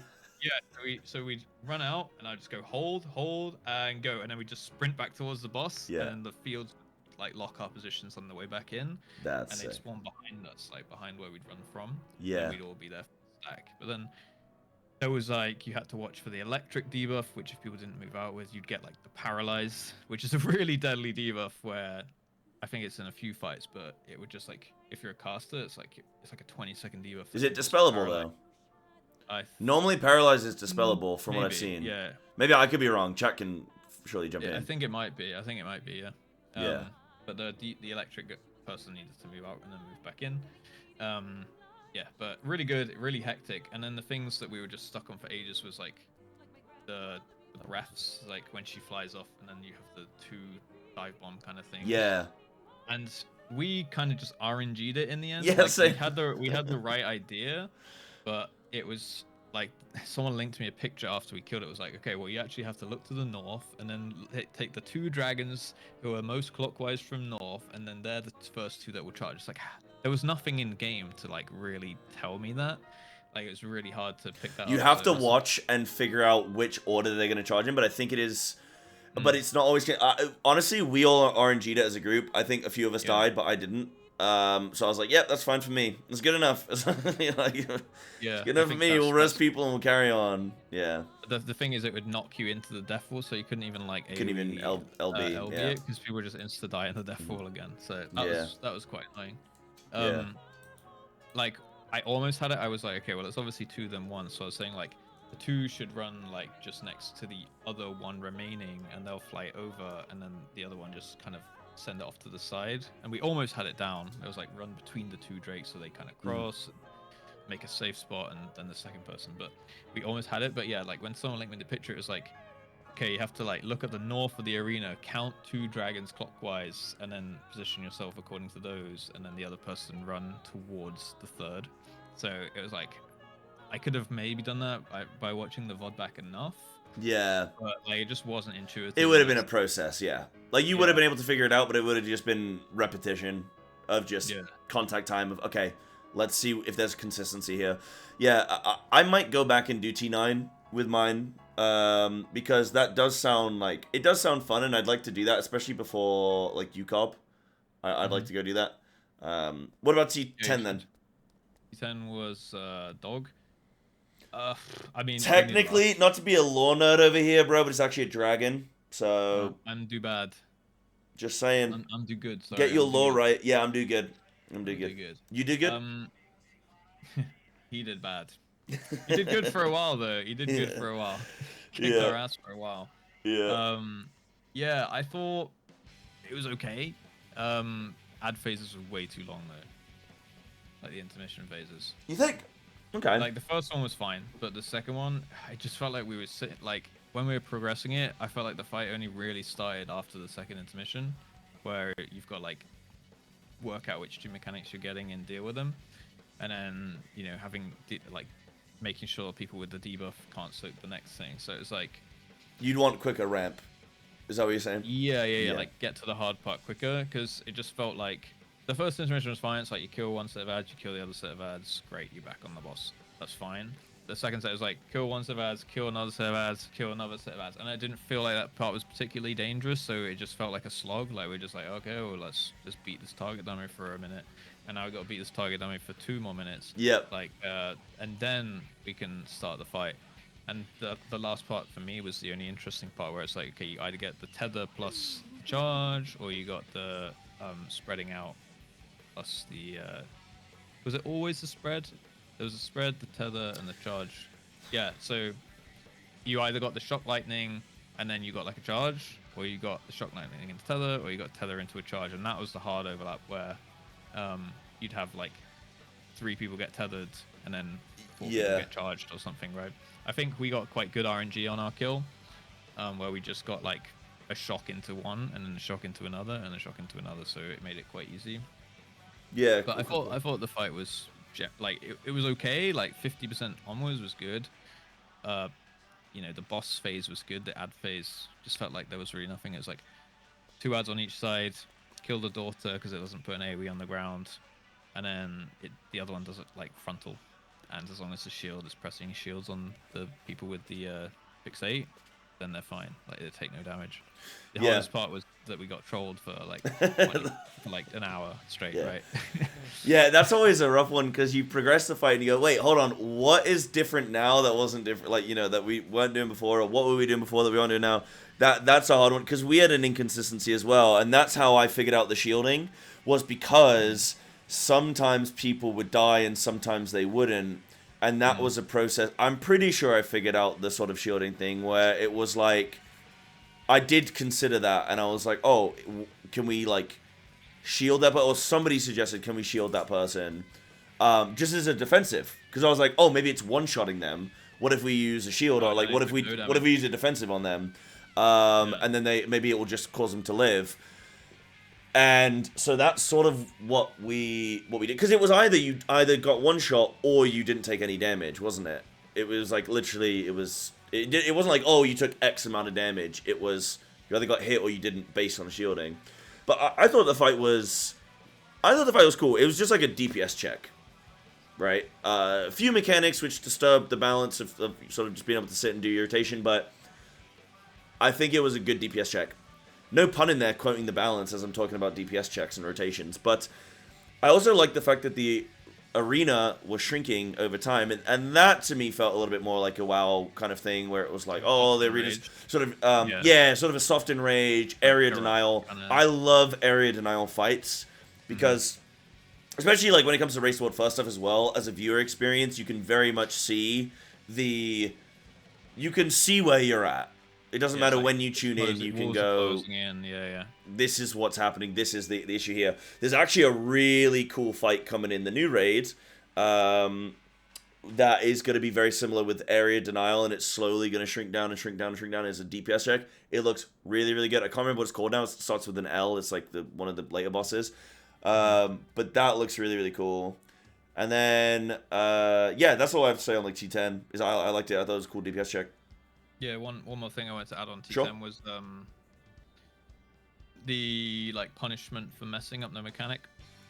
So that was the thing that we struggled with the most, actually. It was like every time you did one of the mechanics wrong, it would do like the big raid-wide AoE. And once we figured out that like that's not something that we were supposed to be healing through, because it was like giving us vulnerability, and now that like taught us like, okay, well, if we ever get vulnerability, we've done something wrong, which came in handy for like Phoenix and stuff later on. So we were like trying to be like, I was like, why don't we just solo the tether, like sack and res strat, like just tether go out because we can't heal through it, and then it was doing like big AoE and we were getting one shot, and then we are getting vulnerability, which meant we couldn't sort of charge and stuff like that. So then I was like, we were like forced to think into like, okay, well, we need to deal with these mechanics now. We can't just sack and res. Like that's been a viable tactic in WoW, but you know, you can just be like, okay, well, that person just run off the edge and die, like sacrifice, right? I feel like that's a bit harder to do in Final Fantasy as well. Which finish your point, and then I think we can jump on that. But yeah. Well, yeah, like if in WoW, every time, like let's say like Sarkareth with the black hole or meteor or something, you didn't just be like, okay, just go die over there and we'll res you up real quick because we've saved a res specifically for this. Like you can negate the mechanic in that sense. If the whole raid got a debuff, you'd be forced not to be able to use that as a viable strat, right? So. Like it's definitely different now. Yeah, which I think is good design, really, to say like, no, do the mechanic, you know, do the mechanic. Not getting away with it. Yeah. What point was I just gonna make? It's just gone out of my head. But what was I just gonna say? What did you just say? Because I was like, oh, that's a good point. I want to talk about that. Well, it's just about sacrificing and resing up, right? Yeah. Oh, yes. I was gonna say it's a lot harder to even look at that, in my opinion, as sort of, I hate the word viable, but as like. A decision you want to actively make, I guess, is like a favorable decision. Because in WoW, if you're raiding in Mythic, it's at least 20 players. So if you have to sacrifice a DPS player, the overall damage loss that you're losing is not that big a deal in the grand scheme, depending on the player as well that you're losing. In FF, if you have to sacrifice a whole healer or a whole DPS, it's like you just lost maybe 20% of your... Yeah, 50% of your healing or 20% of your DPS, roughly, give or take, because healer and tank damage stuff. It's like, oh, that's a big call to just get rid of them. But then if you can res them, obviously, like resing in FF is a lot more easily done. But yeah, it's definitely something that can be an issue. You get the damage down, or the vault. Yeah, damage down. So it can be a thing to consider. But yeah, T11 was Hydra, which we spoke about a bit already. What do you think about Hydra? Yeah, it was alright. I quite liked, well, it was just like, it felt like annoying, but also not really that much of a mechanic. The like barometer thing, it just put like an AoE around it so you couldn't walk through it. So you had to walk around it, which I guess again was when it came to like area denial with the breath thing, with the different cone patterns and stuff. It would be easier to just run through the boss, but you have to go like around, so it makes it a little bit tighter on the time check, I guess, for that. And then ad phase was good. Quite tightly tuned. We went for like killing both at the same time and then going over to the egg. Yeah. So what you did. Yeah. I think you have to kill them at the same. I think you have to do that. I believe. Yeah. Otherwise it just gets too strong and it regens as well, right? Yeah. So yeah, we went like split into 2 parties, one on egg, one on Q, one on sphere, and then all over to the egg after to kind of like be in range. And then it's just like moving out, watching debuffs again, because it's like an electric debuff you got to move out with. Yep. And dodge the beams, and I thought that was a really cool phase, actually. Yeah. Like, when I initially got into it, I was like, oh, this sucks. And then once you get the rhythm of it, I kind of liked it. And we got quite good at it quite quick, and I was like, yeah, this is pretty cool, actually. Yeah, it was not bad. The next phase is where I felt like it could have done with a little bit more, I guess. Like, it had a really hard-hitting, like, critical AoE coming out of that, so you had to, like... What I do like about, I mean, side note, but we can probably talk about again, I actually quite like that, like, DPS have responsibility in mitigating AoE raid-wides in this game. Feels with, like, feints and addle and stuff? Feints and addles and stuff, yeah. I actually quite like that that's a thing, and it feels like you're bringing a little bit more as a DPS than just, like, hi, I'm just here to do damage. You know, you've got to be on the ball as like almost with like a it gives you like, it forces you to have like a bit more of like a healer mindset or like a raid leader mindset for like mitigating. I've only got that grind set mindset. Oh, I can see why you had to take off minor level then. Because I had to be on that grind set, you know. You walked into that one. Ah, whatever, bro. Yeah, I swear to God, good luck in you, Cobb, idiot. I hope you're doing it blind. No, I'm gonna do Uwu blind. I've looked at you, Cobb, because I just want to see what an ultimate looked like, but I'm gonna do Uwu blind. I think you have genuinely, you've inspired me a little bit, to actually. Because I was like, I don't want to spend too much time on this. People are going to get bored. People are going to want to move on. Like, I was worried about viewership with people wanting to, like, leave and skip an MSQ. Like, I was worried about all that stuff. But then seeing you do it and it actually looked pretty good, I was like, oh, okay, maybe there is scope to not have to. Because I worry about stuff a lot. I'm like, oh, man, like, people getting bored. My raid team's getting bored. Like, da-da-da-da. But you've sort of inspired me a bit to be like, oh no, actually I'm gonna take my time here, so that's cool. Yeah, I was pleasantly surprised. Like, I mean, coming over from WoW and watching WoW streams of progression, they're pretty boring. Like, I don't like progressing on stream in WoW, and I don't like watching progression streams because I don't find it that fun. But I was pleasantly surprised with how many people were like there constantly just like hyping up, ready for the kill, and like the viewership was just like, as you got closer to the kill, like going up, right? Whereas I feel like in WoW people stick around for like a little bit, but they don't care as much. And so I felt like people were kind of like there. There was people asking me like in YouTube comments and stuff like, yo, can we see you do progress and stuff? Like, I'm looking forward to that kind of thing, especially as we keep marketing ourselves on YouTube as like ex-WoW player, ex-Mythic player, like something like this. So I think people do want to see, like, I know Zeno said to me when I came in his chat the other day, he was like, oh, I've been loving the prog, I've been lurking, watching all of it. Sometimes he's chatting in chat and stuff, and he was like, he just said he like loves watching people come from other games at like higher end backgrounds and seeing how they react to the Final Fantasy raids and stuff, and that's quite an interesting thing for him specifically. But I assume that's echoed within, you know, a large audience as well. People kind of like to see like, okay, that's like, awesome, man. You know, come over from WoW, like, are they really worth their salt kind of thing? Are they really gaming? I think I played generally okay. I think hands down you're a better raider than I am, like, period. Like, I wouldn't, like, I think it would be really cool to do an ultimate together. I think we should do our first ultimate together. I think that'd be really cool. That could be but cool. You're for sure a better player than I am when it comes to like raiding. So for me, like, I fully expect you to get way more sort of like into the nitty gritty. So stop smiling at me. I expect you to get way. Smiling at chat. What's your chat even saying right now? I don't even. Oh, I'm gonna have to check the VOD, man. I'll see you, chat. Not us, yeah. Uwu in 2030. That's actually what it's oh yeah. See, this is it, chat. This is it, man. Like, I'm waiting to play content with this animal, and I can't. Yeah. So it would be cool to do that, but that's why I'm looking more. I'm looking at criterions, man. I'm like, that's gonna be my thing, but I know the rating scene is gonna be for sure like. You're gonna want to get in, like, delve into the real nitty gritty with it, but I think that'd be fun to do together on like UCOB or Uwu or like whatever the hell we decide to do. People are saying like doing Uwu blind together would be really cool. I think that'd be sick. We should try and do it. Yeah. It'd be fun. Blinds. People just told me blind Uwu. Good luck with that. When you said that you were gonna do it, so. Nah, dude, it's fine. It'll be fine, man. How hard can it be? Well, the thing about blind ultimates, which is, I'm a bit skeptical on blind ultimates. Like, blind raiding, I think is great. Like you've said a bunch of times, I echo that. You know, it's probably the most fun raiding I've done in any game.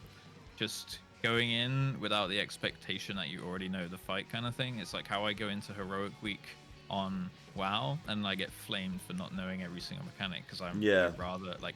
Personally, like for Mythic, yeah, sure, I'm gonna go like research it ahead of time and stuff. But as a raid leader and raiding in retail WoW, I always research the fight beforehand when I've got a raid leader, obviously, because people are looking to me for guidance. But I still don't fully understand it till I've pulled it myself. And I feel like I got that same experience. Like my calls always get much better, like the more pulls we have, because I just remember like, basically I just count it. Like I have this internal clock ticking in my head all the time. So I'm like. Now's about when the next mechanic's coming. Now's obviously on WoW we have like specific timers. Even them they can be janky, right? But in Final Fantasy it's like you just learn the order, and it's basically most fights felt like a dance. And I personally really like dance fights, like same. My brain's the same. That's how my brain works with like just. Thinking, okay, this happened, this is going to happen next, X amount of time. Like, I'll be sitting in Mythic Plus, and I'm going to go, right, like, this mob is going to cast this ability in 5, 4, 3, 2, 1, boom, and then it'll cast, and, like, that kind of shit, right? So I think it's exactly the same, yeah. It's going in blind is just so good. It's really good. But, yeah, because of the nature of ultimates being, like, 20-minute fights, I feel like that'll be, like, you'd have to commit. I don't think it would be an unfun time. It just take a lot of. Bro, it's literally our jobs to play the video game, man. You got somewhere else you got to be, Russ? You gotta go check some adventure plates. Apparently, yeah. Sorry, guys, I can't do Uwu blind. I've got to go check adventure plates in the Marauders Guild for 6 hours for the 7th time this week. Like, ZZZ, man. ZZZ. Yeah, I think doing one ultimate blind would be cool. I wouldn't want to do more than one blind. I just think apparently Uwu's like the most realistic one you could probably do blind, and then all the others, Right. But I just think the appeal of... I definitely want to do like Savage and stuff blind. I just think the appeal of going in blind just sounds like more fun. But great, they want me to check their plates now because you brought it up. Oh, why don't we do a quick plate check, guys? Where's plates? I already did plates today. That's why I haven't killed Titan Extreme yet. I was like, okay, speedrun plates into Titan Extreme into podcast. We got like half a lockout on Titan. Dude, I'll like be streaming and I'm like, oh man, okay, I'm doing XYZ, I'm doing MSQ, I'm doing this, and man, chat's loving it. Like, chat's having a good time. All right, let's go like check in with Russ. And then I come and look, and you have like just as many viewers as I do, except you're literally just looking at adventure plates. I'm like, why am I even doing anything? Like, what's the point in me doing anything? Yeah, I may as well just sit and do adventure plates. But that was like, I think I checked your VOD one time, and you were just like, you flicked over my stream. I think you were gonna like host me or something, and you're like, why has Russ got 500 viewers checking adventure plates, and I'm slogging away MSQ for 300 or so. I like did some pivotal thing in the MSQ. I was like, man, this is a really hype moment in the MSQ. I look over at your stream and you're doing adventure plates, and I was like, I give up, man. I give up. I do a good mix of both. I do some adventure plates, some MSQ, some true min-eye level stuff. But we don't react to a Joe Cat video. Yeah. Hey, I've seen you pulled those out recently. Yo, Joe Cat replied to he responded on my YouTube video with a little compliment. Yeah. It was really nice, actually. It's weird. Well, maybe you got to react better, dude. Maybe I am the true React content creator. You know. Could be. Yeah, could be. Do you do them all in one video, or are you going to spread them out into separate? Do you think I'm stupid? I'm going to spread them out, bro. You never react to multiple things in one video. What are you, dumb? Well, I saw you did your whole no clip in one video. I did do no clip in one video because I just thought, why not? It's easier that way. That's 3 videos for me. That's 3 videos? Yeah, I think you could stretch it to 4. The first episode's pretty long. I got it on my timeline yesterday. It's 4 hours long. 4 hours long. Yeah. There you go, chat. I really want to look at your... It's 2 hours. I want to look at your Twitch chat right now, man. I can't wait to look at your Twitch chat. The good stuff. 4 hours of stalling. Michael W. Yeah. Oh yeah, Joe Cat got engaged, by the way. Congratulations. It's a little shout out to Joe Cat right there. Great content. Appreciate you letting the Fun of Fantasy community sustain themselves on your content. Appreciate you. Thank you. Yeah. So, what coils have we got left? What times have we got left? 12 and 13, I think. 12 and 13? Yeah. One thing I want to say about 11, so the first phase I think was at 60%, right? Then you had the ads, and then the second phase was just the same, but with the things that you stack up with, like the tethers, right? The tethers. Oh, I didn't like the tethers on that fight. Tank. So we set like 4 points, like in front of boss, behind boss, or left and right of boss. Yep. But we got really good RNG where we always got. I think we had 3 sets of tethers on the kill, and the tanks always got one. So it was just like, cool. Like tanks stack on each other because they're already doing that. I think it was like a cleave, like a sludge fist kind of whoosh mechanic, like double punch mechanic. So they had to be stacked up. And then we were just like, cool. Well, we'll all just stack behind the boss then with the other tether, and we just got it 3 times, and it made it really easy. So yeah, I think we had a somewhat similar thing, but not quite. But yeah, I would have liked another mechanic to have been introduced as kind of like a soft enrage, almost at like 20%, just because it would have made sense. Like 60% phase, 20% extra mechanic, then kill. I feel like it was just missing like a little bit of juice, but yeah, good fight, I'd say.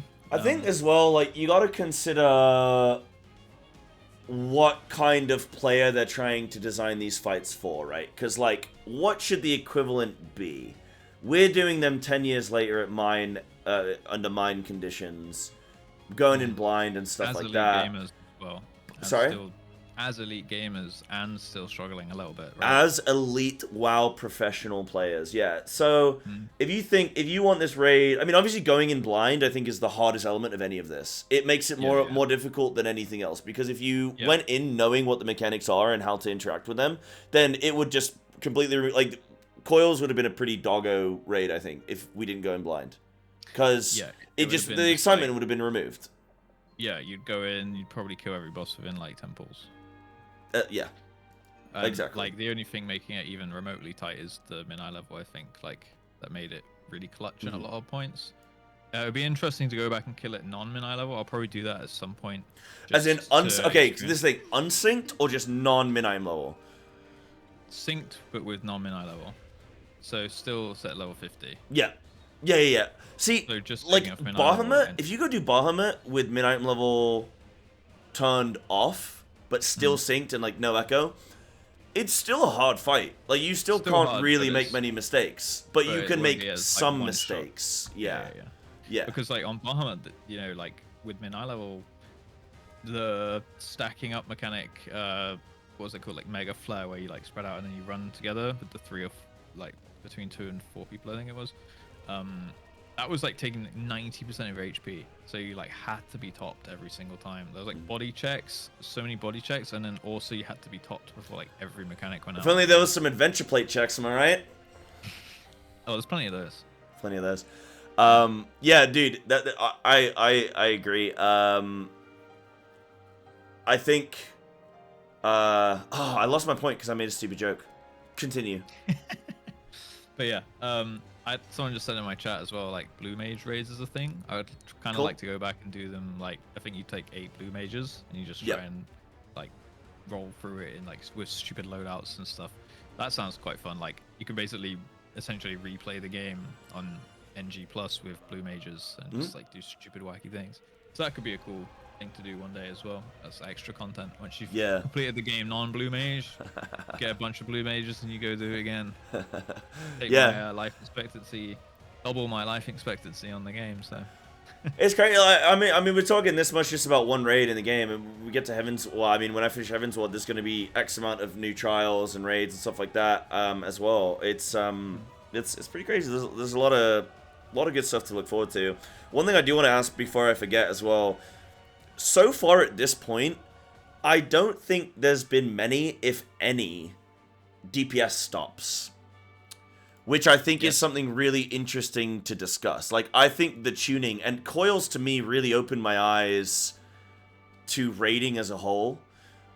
With no PTR testing, no sort of wackiness when it comes to being able to see that. Because, like, with WoW, you see the raid on normal, then you see it on heroic, then you see it on mythic, you do the PTR testing, every boss is sort of the same, but then at the increasing difficulty. But if you do the boss on mythic, you already sort of know roughly the rhythm of it based on normal and heroic. I, as a race toward first cast, I mean, you've done a bunch of raid towards first casting as well, Russ, but, like, us as casters, we have to go and do a bunch of research as well, and then play the fight before you even go and do it on Mythic. So you already sort of know how things are going to look. The tuning of the raids is always a bit weird in WoW because of the massive item level difference between day 1 and week 7 or whatever. Whereas in FF, the tuning is so tight, I think because of the scaling with the item level and stuff, they know what item level you're going to be. There's no trinkets, there's no specs, there's none of that stuff. So the tuning is so good, so the need to, like, hold DPS doesn't seem as relevant. And I think it's an interesting thing to touch on with FF raiding and something that I've really liked about it, because holding DPS sucks. It's the worst. Well, that's also great with ultimates, right? Because they are only, I think they only at 1 eye level. Like, you can't do min eye level. I'm always confused with the raiding stuff. I think the old raids you get synced, but new raids... Okay, so I want to see if I know it. When a new ultimate comes out, technically you can be at item level different with other people, but ultimates come out after Savage, so you have time to farm Savage gear ready for the ultimate. So in theory, going into the ultimate, you should be at a certain item level. When the item level, when the ultimate then gets sort of put out to pasture, you get scaled. That's what I think it is. Yes, people said it's like the old ones, I think, one eye level, but the new ones they have a 5 eye level band. Okay. So you can go in at 640 or 645 or anywhere in between when it's current. Is that right, guys? Okay. That's what people generally seem to be saying, I think. And apparently there are DPS stops and ultimates, which I've just heard. So that sucks, because that was going to be our whole point of, like, DPS stops are the worst. They're, like, terrible in WoW, and great that we haven't seen any. I thought that's unfortunate. Coils was going to be like, because people said Coils was obviously like their warm-up tier, right? It's like their first raid. So most things are done percentage-wise in Coils, but apparently that's like the only time they did it based on percentages. Because obviously anything percentage-based is what encourages damage stops, right? Like in WoW, every damage stop fight is something where you phase it to a certain number, like Kel'Thuzad, for example, in Sanctum. That was just like terrible. That was probably like the single worst case of. There's a lot of fights. That was awful. Kel'Thuzad was. In every single raid tier, there is a hold DPS, and it's really annoying. As your gear gets better and better and better, you have to hold for longer.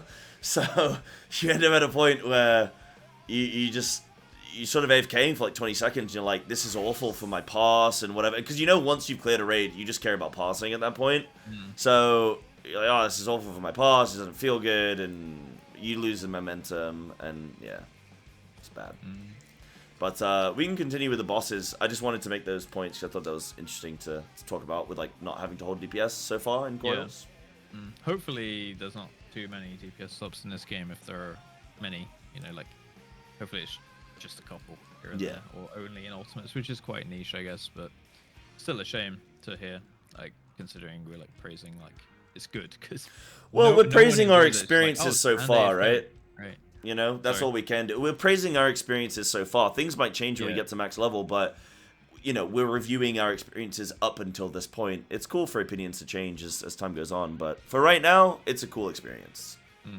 I just got a question. What is a DPS stop? So, basically, if a boss does a phase change at a certain percentage, you can, like, let's say the phase stops at 60, you know, if it phases at 60%, you can stop damage at, like, 62, and just kind of wait until your cooldowns come, like either DPS cooldowns come back up that you need in the phase to make it smoother, or you need to wait for healing cooldowns because of how much damage it does. So you just kind of sit there stalling and AFKing for like. You should like DPS checks then. Yeah, so usually it's like 20 seconds, something like that, where you just stop damage and then you start when you've got your cooldowns back. Just makes the next phase easier. Yeah, stalling. Yeah. But there's been like extreme cases where people have straight up waited for like a minute plus, and that's just not fun. Like you actually just have to take your hand off a keyboard for like a minute, an entire minute during a fight, and just wait for healing cooldowns to come back up. Yeah. Yeah, we had something similar, like Mother, for example, at the start of BFA. It was pretty rough with the wall. Like if you went through the walls, you would just hold all DPS cooldowns and then you just AFK in the next room for 3 minutes until they came back up. Yeah. It's an interesting one because DPS checks are like sometimes they're I don't know whether I want to say they're the better of two evils, but the reason it's because the way most fights go in WoW that have some kind of phase based thing, it's either when the boss hits 100 energy or a percent phase. Or it's timer based, which timer and energy are the same thing, right? Like because energy ticks at the same rate. So unless you're able to actively influence that situation, those are normally the two ways in which it's done. And so sometimes if things are like energy based or time based, but as your gear level increases, your damage increases, which means you phase at weird times. Sometimes you could like phase a boss when you needed the boss to do a mechanic which helped you survive an upcoming mechanic, but because you phase the boss too quickly, then you don't have this like protective shield or something. Like that's literally a thing in one of the new bosses that's coming in the new raid tier. There's like a bunch of chain thing. There's like a seed which you need to kill, and then you need to heal it, and then it turns into a shield, and then standing in the shield protects you from the boss's big blast at 100 energy. If you like were able to phase the boss before he does the shield, and then he still does his big blast, well then you would want to hold DPS because you wouldn't want to phase him before that shield is applicable. And it's like, I don't know, sometimes I understand why they're there, and to get the tuning perfect is just really hard, I think. So it's one of those. Yeah. Yeah, it's mainly the main culprit is percentage based things. Like to use Razageth as an example, and like you said, as your gear gets better, you push quicker. So that means you have to spend longer AFK as you get through the tier. It's not like you can just, it's not like something just on progress where it's like, okay, well, we're just a couple seconds off, so we'll stop. Like these guys are saying in my chat, like in ultimates, it's like a couple seconds max. Yeah, so that's at least good, right? Fills me with a bit more hope. Yeah. But, like, let's say you can't even like outgear the DPS stop in WoW for a lot of instances. In fact, the more gear you have, the longer the DPS stop is. So it's like, okay, you can either do it on like hard mode by trying to push and do it without the healing cooldowns, or you can thank you for the raid, or you can you can do it on hard mode and just push, or you can hold for maybe like 20-25 seconds. So Razageth was one where you had to like hold until the like final knockback, and then you had to like push during the knockback. But like Sai said, usually you're waiting on like like either the boss's shield thing, or like you're waiting for like a disc priest to have their bubble up or something. Like a 3-minute healing cooldown. So if you push it when you would just naturally push it with the amount of damage in your group, you'd have like 20-second cooldown remaining on the healing cooldown that you needed to survive the next mechanic. So you have to just basically wait for 20 seconds until the healer can go, yep, I'll have it up in time for the big AoE blast. Yeah. And otherwise you just straight away won't survive, and it's a wipe at that point. So then you've wasted 5 minutes getting to that point. And I think the two worst bits about DPS, DPS stops as well, is if it's not consistent, if it's always a 10-second hold at this point in the fight, at least you can change your sort of comp and your talents and stuff like that in WoW. I mean, in FF, you can't really change that stuff, but you can maybe hold a cooldown or send a cooldown or something, knowing that it's only going to be that amount of time. But when it changes every single week based on your DPS as a group, that's really annoying, because then you have to, your raid leaders have to go and do the sort of, okay, well, I think we got Billy coming tonight, so that means we've got to hold longer because Billy, or less time because Billy sucks, and then, oh, we got Jenny coming this week again, we got to put, it's like, you got to go do that stuff. And then on top of that, there's a psychological thing in WoW, not in WoW play, in Raiders, I should say, where your raid leader calls through Discord, they call, okay, hold DPS, stop DPS. And in your mind, you're like, well, everyone else is going to stop. So if everyone else stops, then I can keep DPSing, because I'm not going to push the boss on my own. Problem is that all the other players in the raid have that mentality, and they're like, everyone else is going to stop. I'm on a really good pass this poll, like I'm slapping, everything's lined up, like, I'm top DPS, like, bro, I'm not stopping, everyone else will stop. And then no one stops, and then your raid leader has a breakdown, because they're like, just stop DPS! Like, sorry man, I was on pace for a good one. Like, don't care if we wipe, bro, I ain't stopping. Because you wipe, And then no one gets the pause, So, But, I think, are you cool to move on to like the next little bit? I guess we had T11, T12, T13, and then we can sort of go from there. T12, Phoenix, obviously big story reveal. Like we haven't even spoken about the story of Coils. Like, it's been so good, man. It has, yeah. So Phoenix was really cool. The story leading up to it was really, really good. I thought, I won't spoil it, but for anyone who hasn't played ARR yet, but Phoenix was really, really cool. Actually, no, why? We're here to spoil things. We're here to spoil things. Yeah, what am I talking about? If you don't want to know. Yeah. Phoenix was really cool. The reveal of that with Louis Soir coming back. Apparently no one dies in this game for whatever reason. Everyone's still alive.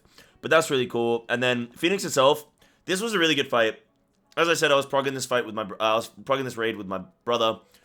We don't do a whole lot of content together, like gaming-wise. So this was a really nice experience to play with each other. Because we don't see each other that much. He lives in Scotland, I live in England, mate. And so it's really nice experience to Tuesday, innit?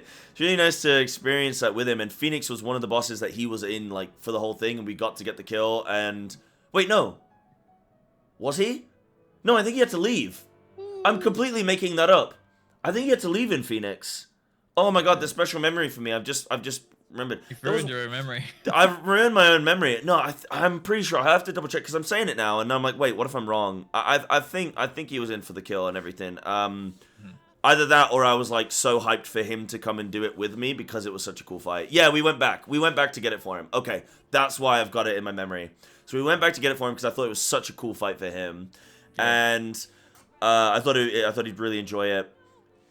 So that's what made it really special for me. But also, just I liked that everyone, there was chaos in the fight, but everyone had their own chaos. It wasn't the same chaos for everybody. That's what I thought was really cool about Phoenix, is you had melees doing their swaps, which had some jankiness to it. If you tried to run through each other and it, like, the snapping, it would, like, wouldn't register. That was cringe as hell. On the fountains? On the, I can't remember if it was the debuff, where the boss would focus someone and do the cast, and you had to swap the debuff and then heal up. We did that with healers. You did that with healers? Oh, we did it with melee. Okay, interesting.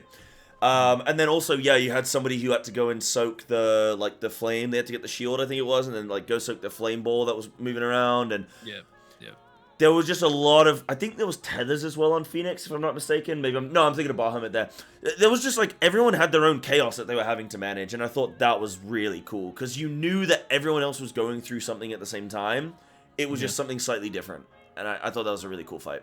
My favorite one. We like managed everyone to just have a piece, so we did it where you know, he would target someone, put the thing where you have to stand by yourself, and then they would run that over to one healer, and then the healers would just pass it between them, because they knew that they could top themselves before each time, so we just trusted them to cool. They're topped up. So we just had like one healer just stepping on the Lalafell each time, and then it would pass between the two, and then us melees basically did nothing. We just sat there DPSing the boss. Oh, dude, I did the whole raid mine, man. Had zero responsibility, bro. I assigned it to everyone else. I could just hit the boss. Oh, classic raid leader mentality. Okay. I've got to use my Dragoon backflip then, you know. All right, bro. Congratulations on the raid. Yeah, well, so we had one of our machinists, because they can basically, they're like a BM hunter, right? They can just run around doing like full damage while doing that. So they were like, oh, I'll go soak the orb. So we're just like, if you get the orb, run the fuck away from it, and it'll go get the buff, the ice tea buff, and then soak that. But then the melee in the last phase, that's when we did something, because the fountains came down, right? And then we were like, tank take like 3 stacks, and I take 2, and then the other melee take 2, and then we kind of had to, on the last fountain, it was a bit janky, but yeah, that was like the soft enrage, right? Because the bird's getting stacks and just does like an AoE one-shot. And then we actually clutched it, where we basically, I think we had 1 DPS and 1 healer alive, and we killed it actually.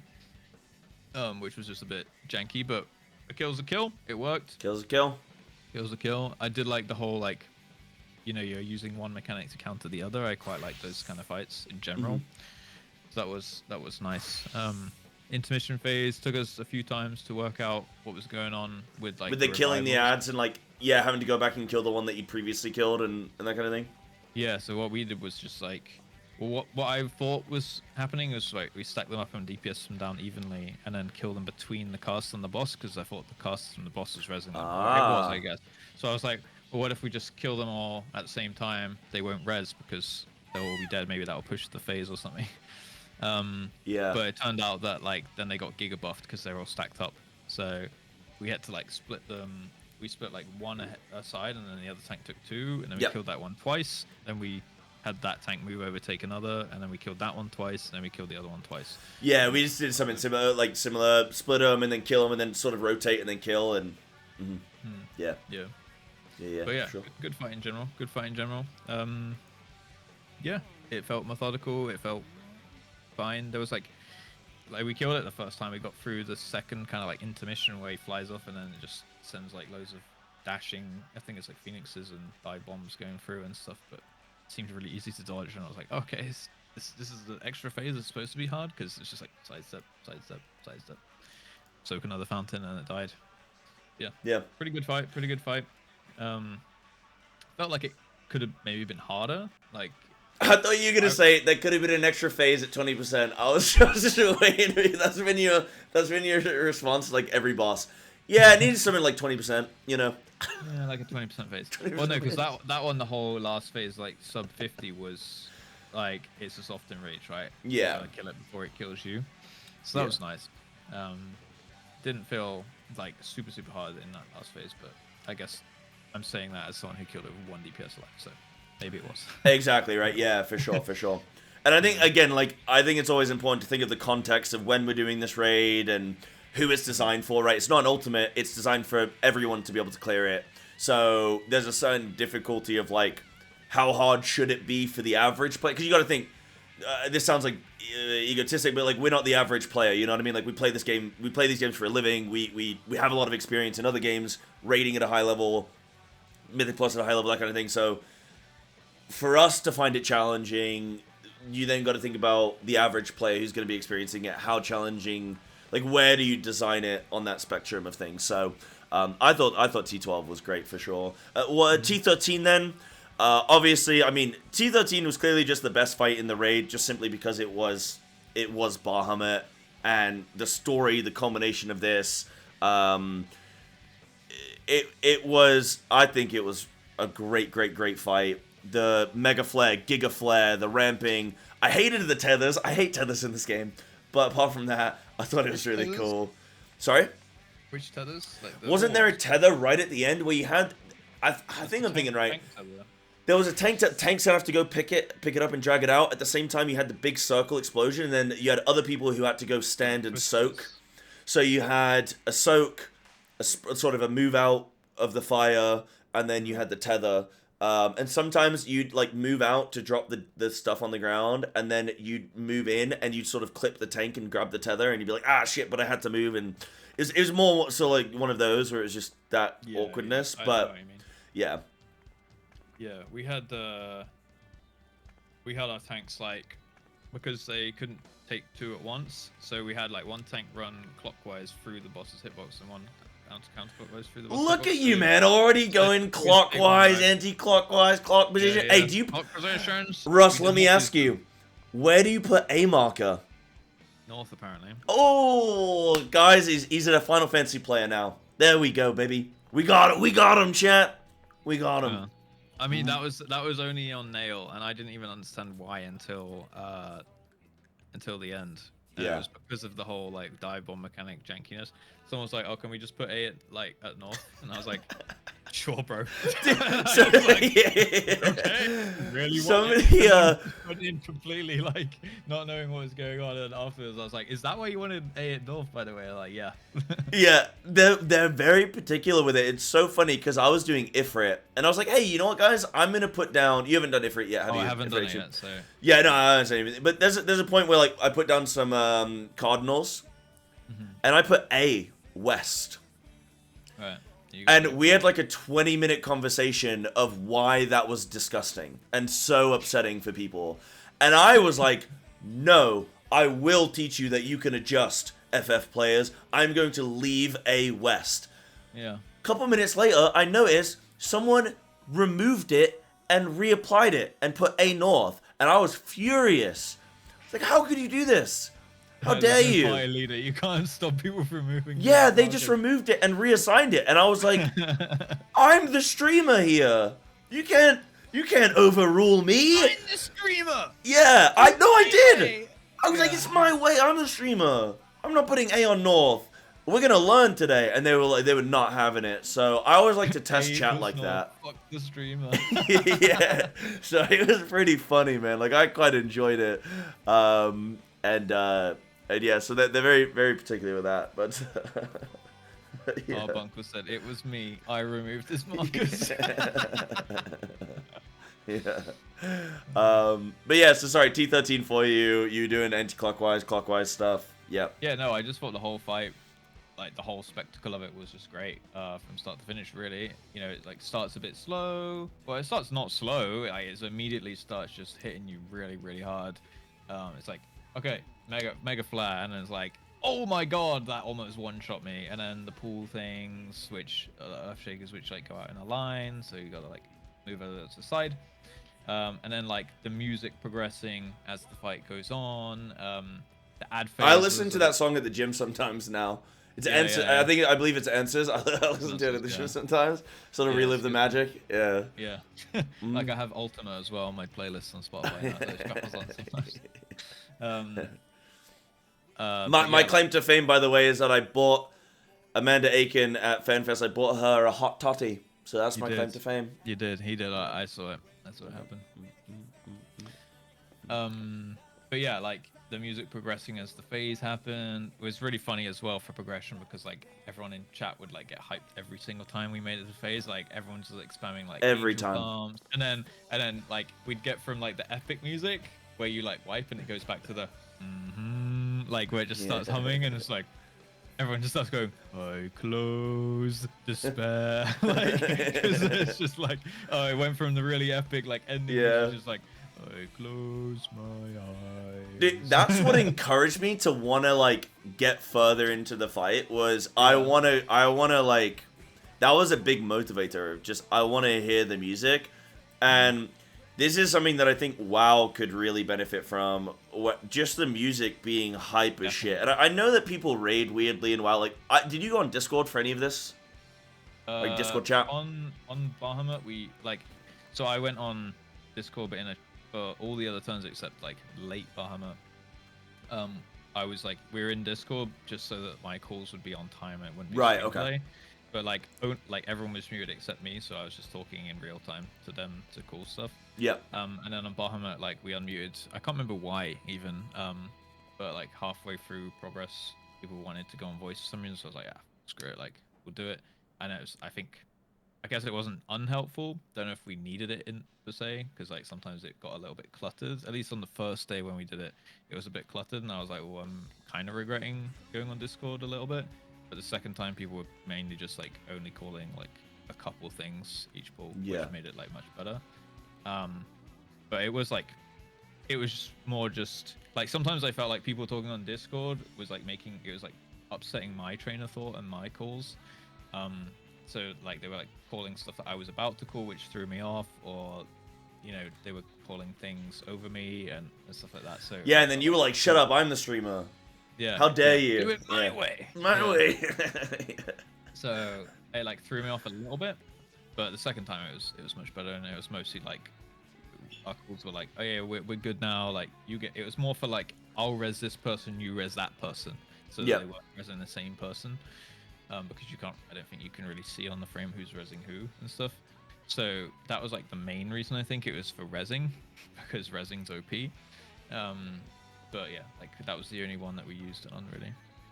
I don't know. No one in my team died on Bahamut, but it's cool that you guys did. I mean, if you do it unsync, that's what happens, right? Fuck's sake.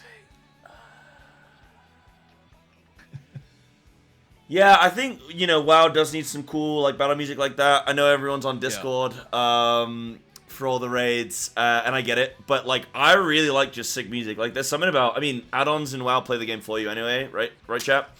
So I like just the idea of just sitting back and just jamming out to some like building music and stuff. Like it's really quite cool. I really like that with FF. So that I thought was just a sick experience. It just makes it way more hype. There was something else I was going to ask as well in parallel with like WoW and sort of thoughts there, but I can't remember exactly what it was going to be, so I'm going to try and remember it because I think it was quite an interesting thing to discuss. Was it like the cinematic experience of it? No, it was across the whole of Coils.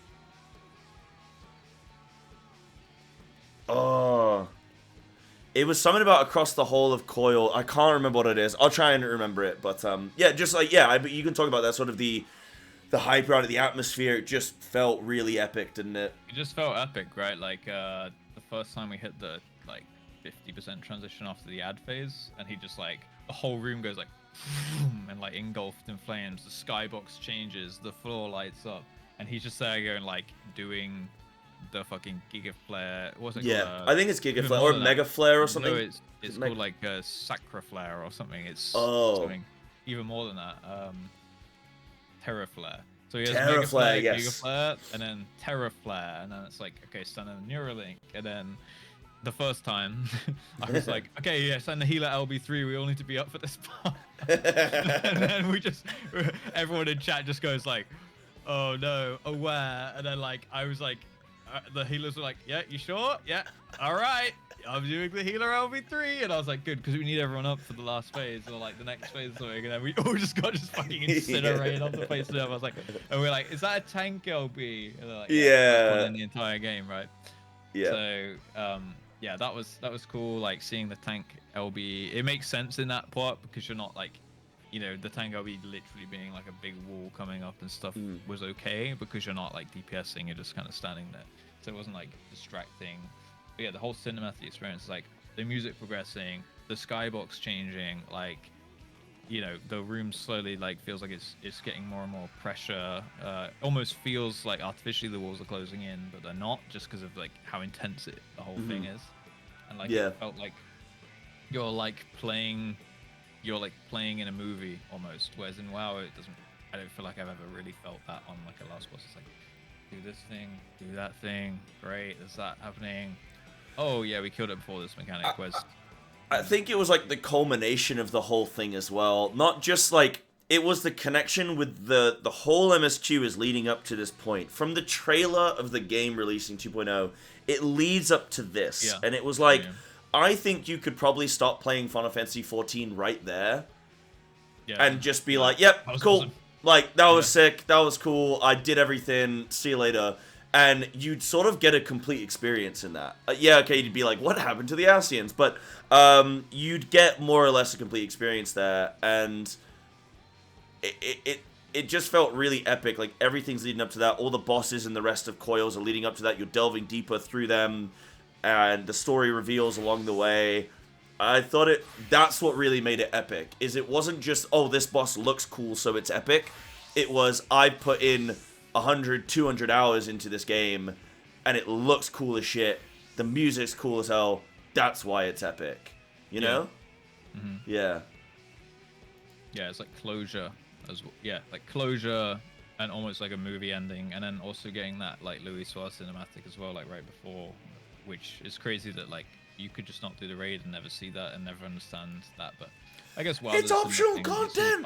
It's all tied in, right? Like the WoW raids are optional content as well, but they're always story driven, I suppose.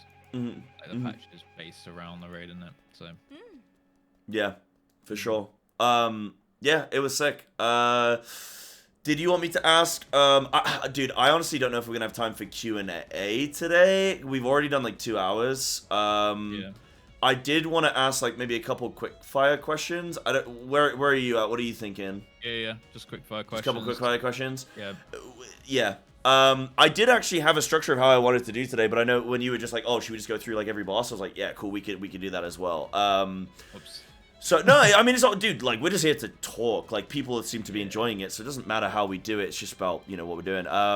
So, what was your favorite boss, and why? I think... I mean, it feels almost too easy to say Bahamut. I actually think probably Nail was my favorite. Just because it had a little bit of everything. Yeah. You know, you had to be coordinated in the first phase. It taught you a few mechanics to like go forward with. Everyone kind of had their job, and then in the last phase, you know, it was like managing debuffs while managing positioning. The only thing I didn't like about it was like how unintuitive the whole breath divebomb thing was. Other than that, I thought it was good. Like everything else was intuitive. You know, I saw those like little white swirlies on the floor to cleanse the chain debuff. Like I saw those straight away, really. Everything else felt pretty intuitive, like ice count, like fire counters ice. You know, move away from gravity, soak up for stacking and stuff like that. So I'd say probably overall that one. Then obviously Bahamut. I think Bahamut would like win based on epicness, but it had a couple of like mechanics which were just like annoying, like the tethers that you mentioned, those like whirlwind things in the last phase, and then. The ad phase I felt like went on a little bit too long, but I know it's just an LB builder, right? Like it was just there to kind of build up a well, that's an interesting thought. I've not thought about LB builders as phases. Yeah, that's an interesting thought to have. So like I assume we could have probably LB1'd early in the fight and then still had it back up for that, but we just held the LB. I discussed this with people. I was like, hey, you know, if we can get the Yeah, they were like, oh, you got an LB1, it doesn't do anything, bro. And I was like, well, what if we... Surely it's better to get an LB1 and an LB3 than should only get an LB3, right? And that was an idea I had as well, actually. It's funny that we both had the same thought on that one. Yeah, that's interesting. My favorite boss is Phoenix. I think what I loved was the story of it, then also the visual effect of it, and the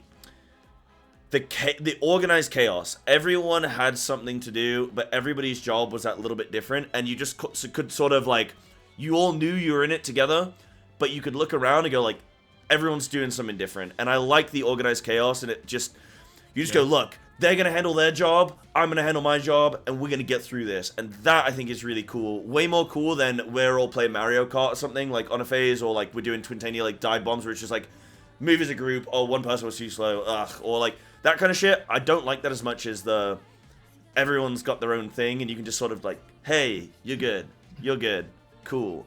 And then the thing was cool. No. I thought that was cool. I prefer, and like I thought it was a cool mechanic. But I mean, that was just an example of like, hey, we do this as a group. You know what I mean? And we all do the exact same thing, but as a group. I like when we all do something different, but everyone's doing something at the exact same time. That's a better way of probably explaining it. Story of Coils. Did you enjoy it? Yeah, of course. Yeah, I mean, it just answers a bunch of questions you questions I didn't even really know I had. Like, I mean, I guess the main thing was like, what happened to Louis kind of thing. Is he dead or not after the whole, like, original era cutscene, right? And then it's like, oh, okay, well, I didn't really expect him to like become a primal and all that crazy shit, so that was cool. And now I'm still a little bit like, can we summon him back? Like, can we like pray like the other primals and like bring him back? But then they kind of said like, don't do that because we need the Aether to sustain the universe and all that stuff. So like maybe there'll be a time they can reopen that box later when it's like absolute dire need thing. I don't know. We'll have to wait and see, I guess. But yeah, it was cool. It was a cool story. We got to hang out with Alice, who I was like, where the fuck did she go after the whole time? Right? Like the whole of ARR, just like, oh, what? Like, I swear there were 2 of you before. You know, so it was nice. Yeah, I enjoyed the story. I enjoyed the spectacle. I liked the whole like getting deeper and deeper and deeper, and I only noticed this yesterday, like watching it back after. But like each time that you get to like the chamber where Bahamut is, it's like he starts off as a head, and then he's a head and a body, and then he's a head and a body and wings, like because he's regenerating, right? And obviously like he's doing it very quick because we're doing it all at the same time, but that was done in patches. Yeah, right? So, if you think of the progression over the months, the next patch, he was like, okay, well now he has a body. Okay, well now he has wings. Like it's like imminent danger. It was Build a Bahamut, I believe. Build a Bahamut, yeah. Have you seen, by the way, if you get your Louis Soir wind-up toy? Because you asked me where Louis Soir went. I've got my wind-up Louis Soir right here. Have you seen if you get Bahamut and they fight each other? No. You haven't seen that? Oh, have you got Bahamut right now? Does somebody in this building has it? Can somebody go hit my Louis Soir? Are you looking at my character real quick? Somebody here is gonna have one. You gotta see it, man. It's really cute. Okay, I'm seeing it. Someone's gonna come do it. Trust me. Any Bahamut toy enjoyers? No one? No one. Do we have a bunch of bots in our house right now? Yeah, I mean, it's better than the bots you get on Twitch, I guess, so. That's anticlimactic. Unfortunate. No. Wait, Ren's coming. Oh, no, never mind. They just stood up. Oh, they... No. Oh. No. No. They were repositioning on the couch, man. Unlucky. I'm trying to find it. I have too many minions. Okay. Audience. Yeah, made audience. Unlucky.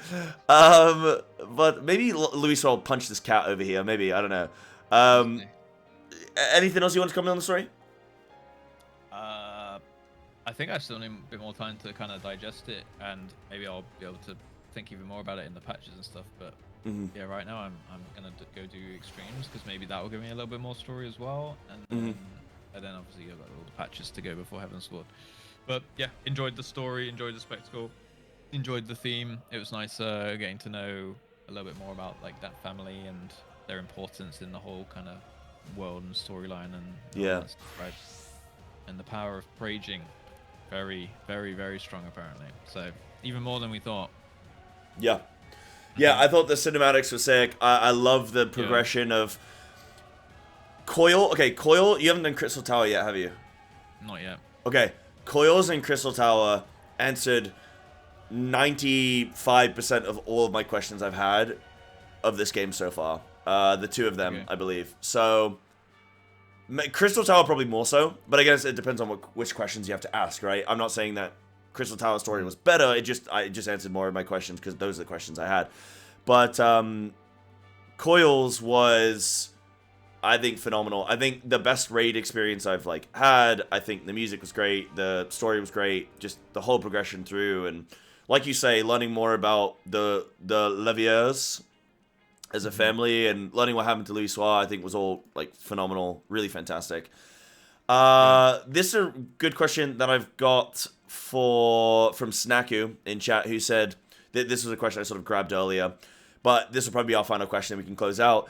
Knowing ARR is drastically different from the design of future raids, what do you expect for your raids? What do you expect for raids you'll do in the future? In terms of like, what do we expect they'll throw at us, or how do we expect mechanically, design? I don't know, just like what are you hoping for more so rather than expecting like. Is there anything you go, okay, this is what this would look like. I hope it looks more like X. Or maybe there's a boss in Coils that you think, I would like for future raids to be designed with this in mind or something. Okay, well, I know, or I've heard people say that, like, the Medusa thing comes up again. Like, that, some kind of mechanics around that. So based on that, I assume that they're gonna build upon... Like, these are kind of like, they'll take the good mechanics that went down well, and they'll probably bin the ones that didn't. Hopefully some of the fights, I mean, obviously you've got UCOB, right, which I think is taking either bosses direct. I don't really know, I haven't watched it yet. I'm going to do a UCOB's react probably like next week. Yeah. But I don't know if they just take the boss and copy paste it, or they add mechanics, or they mix it in with different mechanics, so I'm not really sure how that goes. But I imagine they'll take the good ones that were well received and kind of worked, and not do... I don't want to like spoil too much for you with UCOB, but UCOB is it's Twintania divebomb for 20 minutes, and you just dodge for 20 minutes, start to finish. It's that the whole thing. Sounds easy but boring, and just backwards, forwards, backwards, forwards, backwards, forwards. Yeah. Wait, what's the song? I can't believe it. Isn't there a song like that? I think there's a song like that. One step forward and 2 steps back. No, there's one in Final Fantasy. I think that's like that. Oh, forward and back. Forward and backwards and forwards and backwards. Oh, I think. Yeah. Where is that from? Where's that from? Yeah. Someone in chat will know. No. Okay. No. UCOB's cool. You'll like it, but I won't say anything about the fight. I hope they kind of build upon those more popular mechanics that worked well. I assume. I mean, when I think about all the different mechanics, it's space denying, like you said, like rooms shrinking. Same on the Medusa fight, like T7 as well. Actually, they had that ring that was like middle ring, that was like center of the room, the middle ring, the outer ring. You had to like position accordingly and stuff. So denying the space definitely made it harder to deal with other mechanics, for sure. So I think they'll probably bring that forward. Seems like body checks were quite a big thing. You know, you had to have a certain number of people stacking in most stack things, also being topped up before any damage came out. This is the song, by the way, I think this is a song. I don't know where. I think I've heard it, because like I said, I'll listen to songs at the gym, and then it would jump to a song, and sometimes I'll be like, oh wait, I don't think I've heard this one, and I'll have to like turn it off. But I think I've heard this one somewhere. There you go, Zam. I think we've heard it on the podcasts. Yeah. Yeah. Oh yeah, of course. Put in-game music. Yeah, of course. Yeah, for sure. Do you have anything else to say in terms of like what you're expecting future raids? Not really. You can take it away. For me, I think So like I have obviously reacted to a few fights like Barbaricha.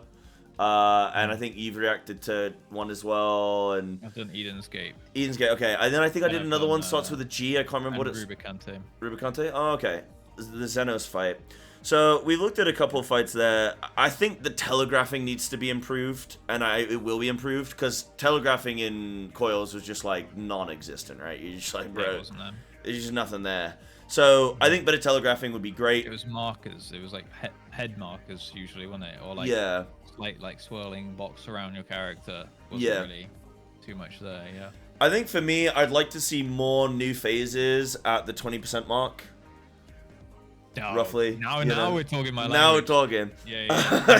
Soft enraged phases. I hope that turns into a meme with you. I hope that turns into a meme with your chat. We're like, all right, Russ, we're approaching 20%, bro. It's happening. It's coming. Just hang on. Disappointed every time. I'd like to see. I like those fights that are sort of, as you progress through the fight, like Avatar, it gets harder and harder, and you sort of add like layered fights, right? Like I guess like a wedding cake fight, I guess is what I'll call it, right? It's like tiered sort of progression.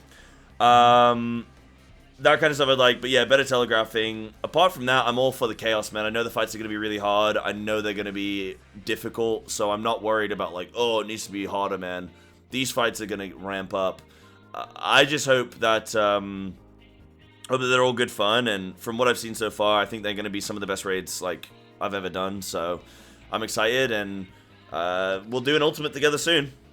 Yeah, I also like the like for the same reason you like the Phoenix fight, like people having individual responsibility, and same reason I quite enjoy Feint and Addle being a thing of like, DPS players helping out.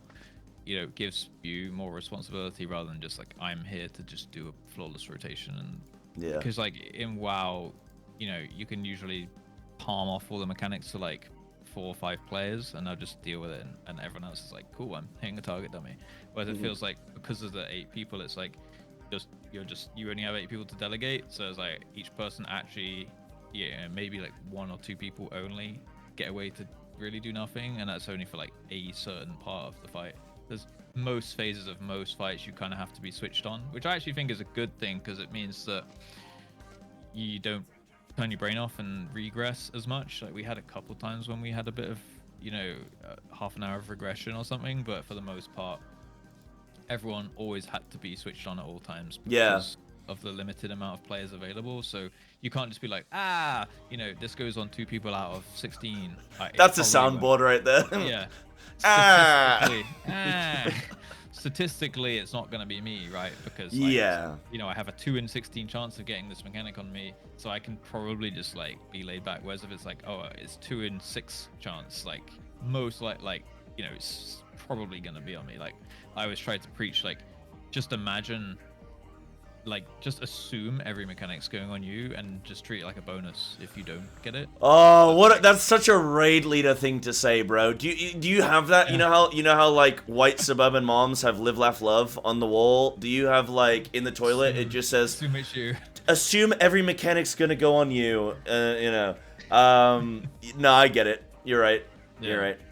Well, it just saves so many wipes, right? If you just be like, okay, well, I know bombs are going out in a second. If I assume it's me, I can plan my movement, and if it doesn't, cool, I carry on hitting DPS. I mean, it's like very negligible brain power that you have to commit to be like, okay, well, I just need to make sure I save my dragon jump to get out. Whereas if you're just like hanging around doing all this stuff, and you just be like, oh, it's on me. Oh, I've wiped the raid, So yeah, just kind of go with that. Nice Billy impression. This is why Russ did mine. True. Is that mentality dip. Dude, the thing is to me is like the most important thing for me in life is that people think that I'm good at a 10-year-old raid in Final Fantasy 14. Like that's how I wake up and I go, holy shit, does anyone think I was good at a 10-year-old raid? Pretend you're good at a 10-year-old game.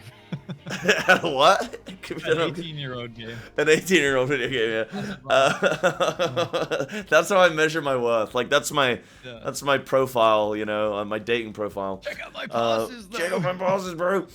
No, so yeah, I think that's a really good mindset to have, and I agree. Like sometimes in WoW you can get 20-30 pulls into a fight and you go, hey, I've never seen this mechanic before, whereas in FF it's like, no, this happens every single time, and it might be on me, or maybe I'm the one assigned to deal with it or not, and people are dealing with other stuff. Yeah, for sure. I think that's really, really cool.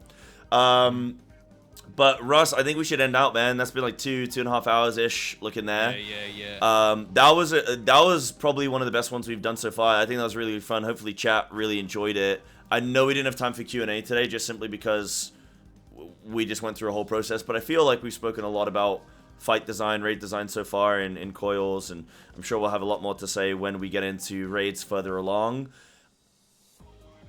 Anything else you want to sort of close out? Yeah, go on.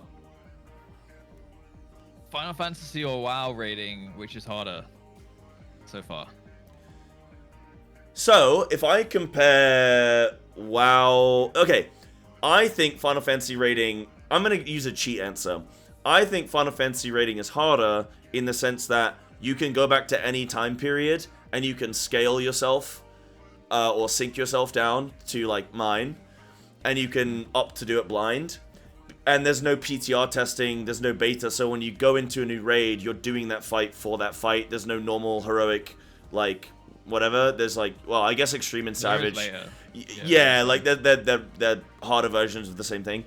But there's like, there's like no PTR, which I think is really important to make the fights more interesting and harder. Yeah. So I think because you can go back and do any raid in Final Fantasy as if it's difficult, that I think is way more appealing than being like, potentially the current WoW raid is more difficult than the current Final Fantasy raid. Okay, well, 2 weeks later, you got new item levels. Suddenly that raid doesn't mean shit. So that's my pussy answer. My actual answer is Scripe and the Echo guys, who are some of the best players in the world, they say that Final Fantasy raiding is harder than WoW, so I just have to default say that I agree with that, because they would know better than I would. Second pussy answer unlocked. Okay. This is the real answer. Okay. Outside of Ultimates, WoW raiding is harder, for sure.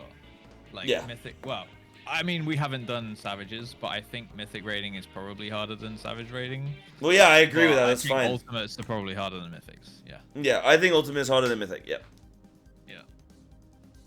Yeah. Are you satisfied now? Are you happy?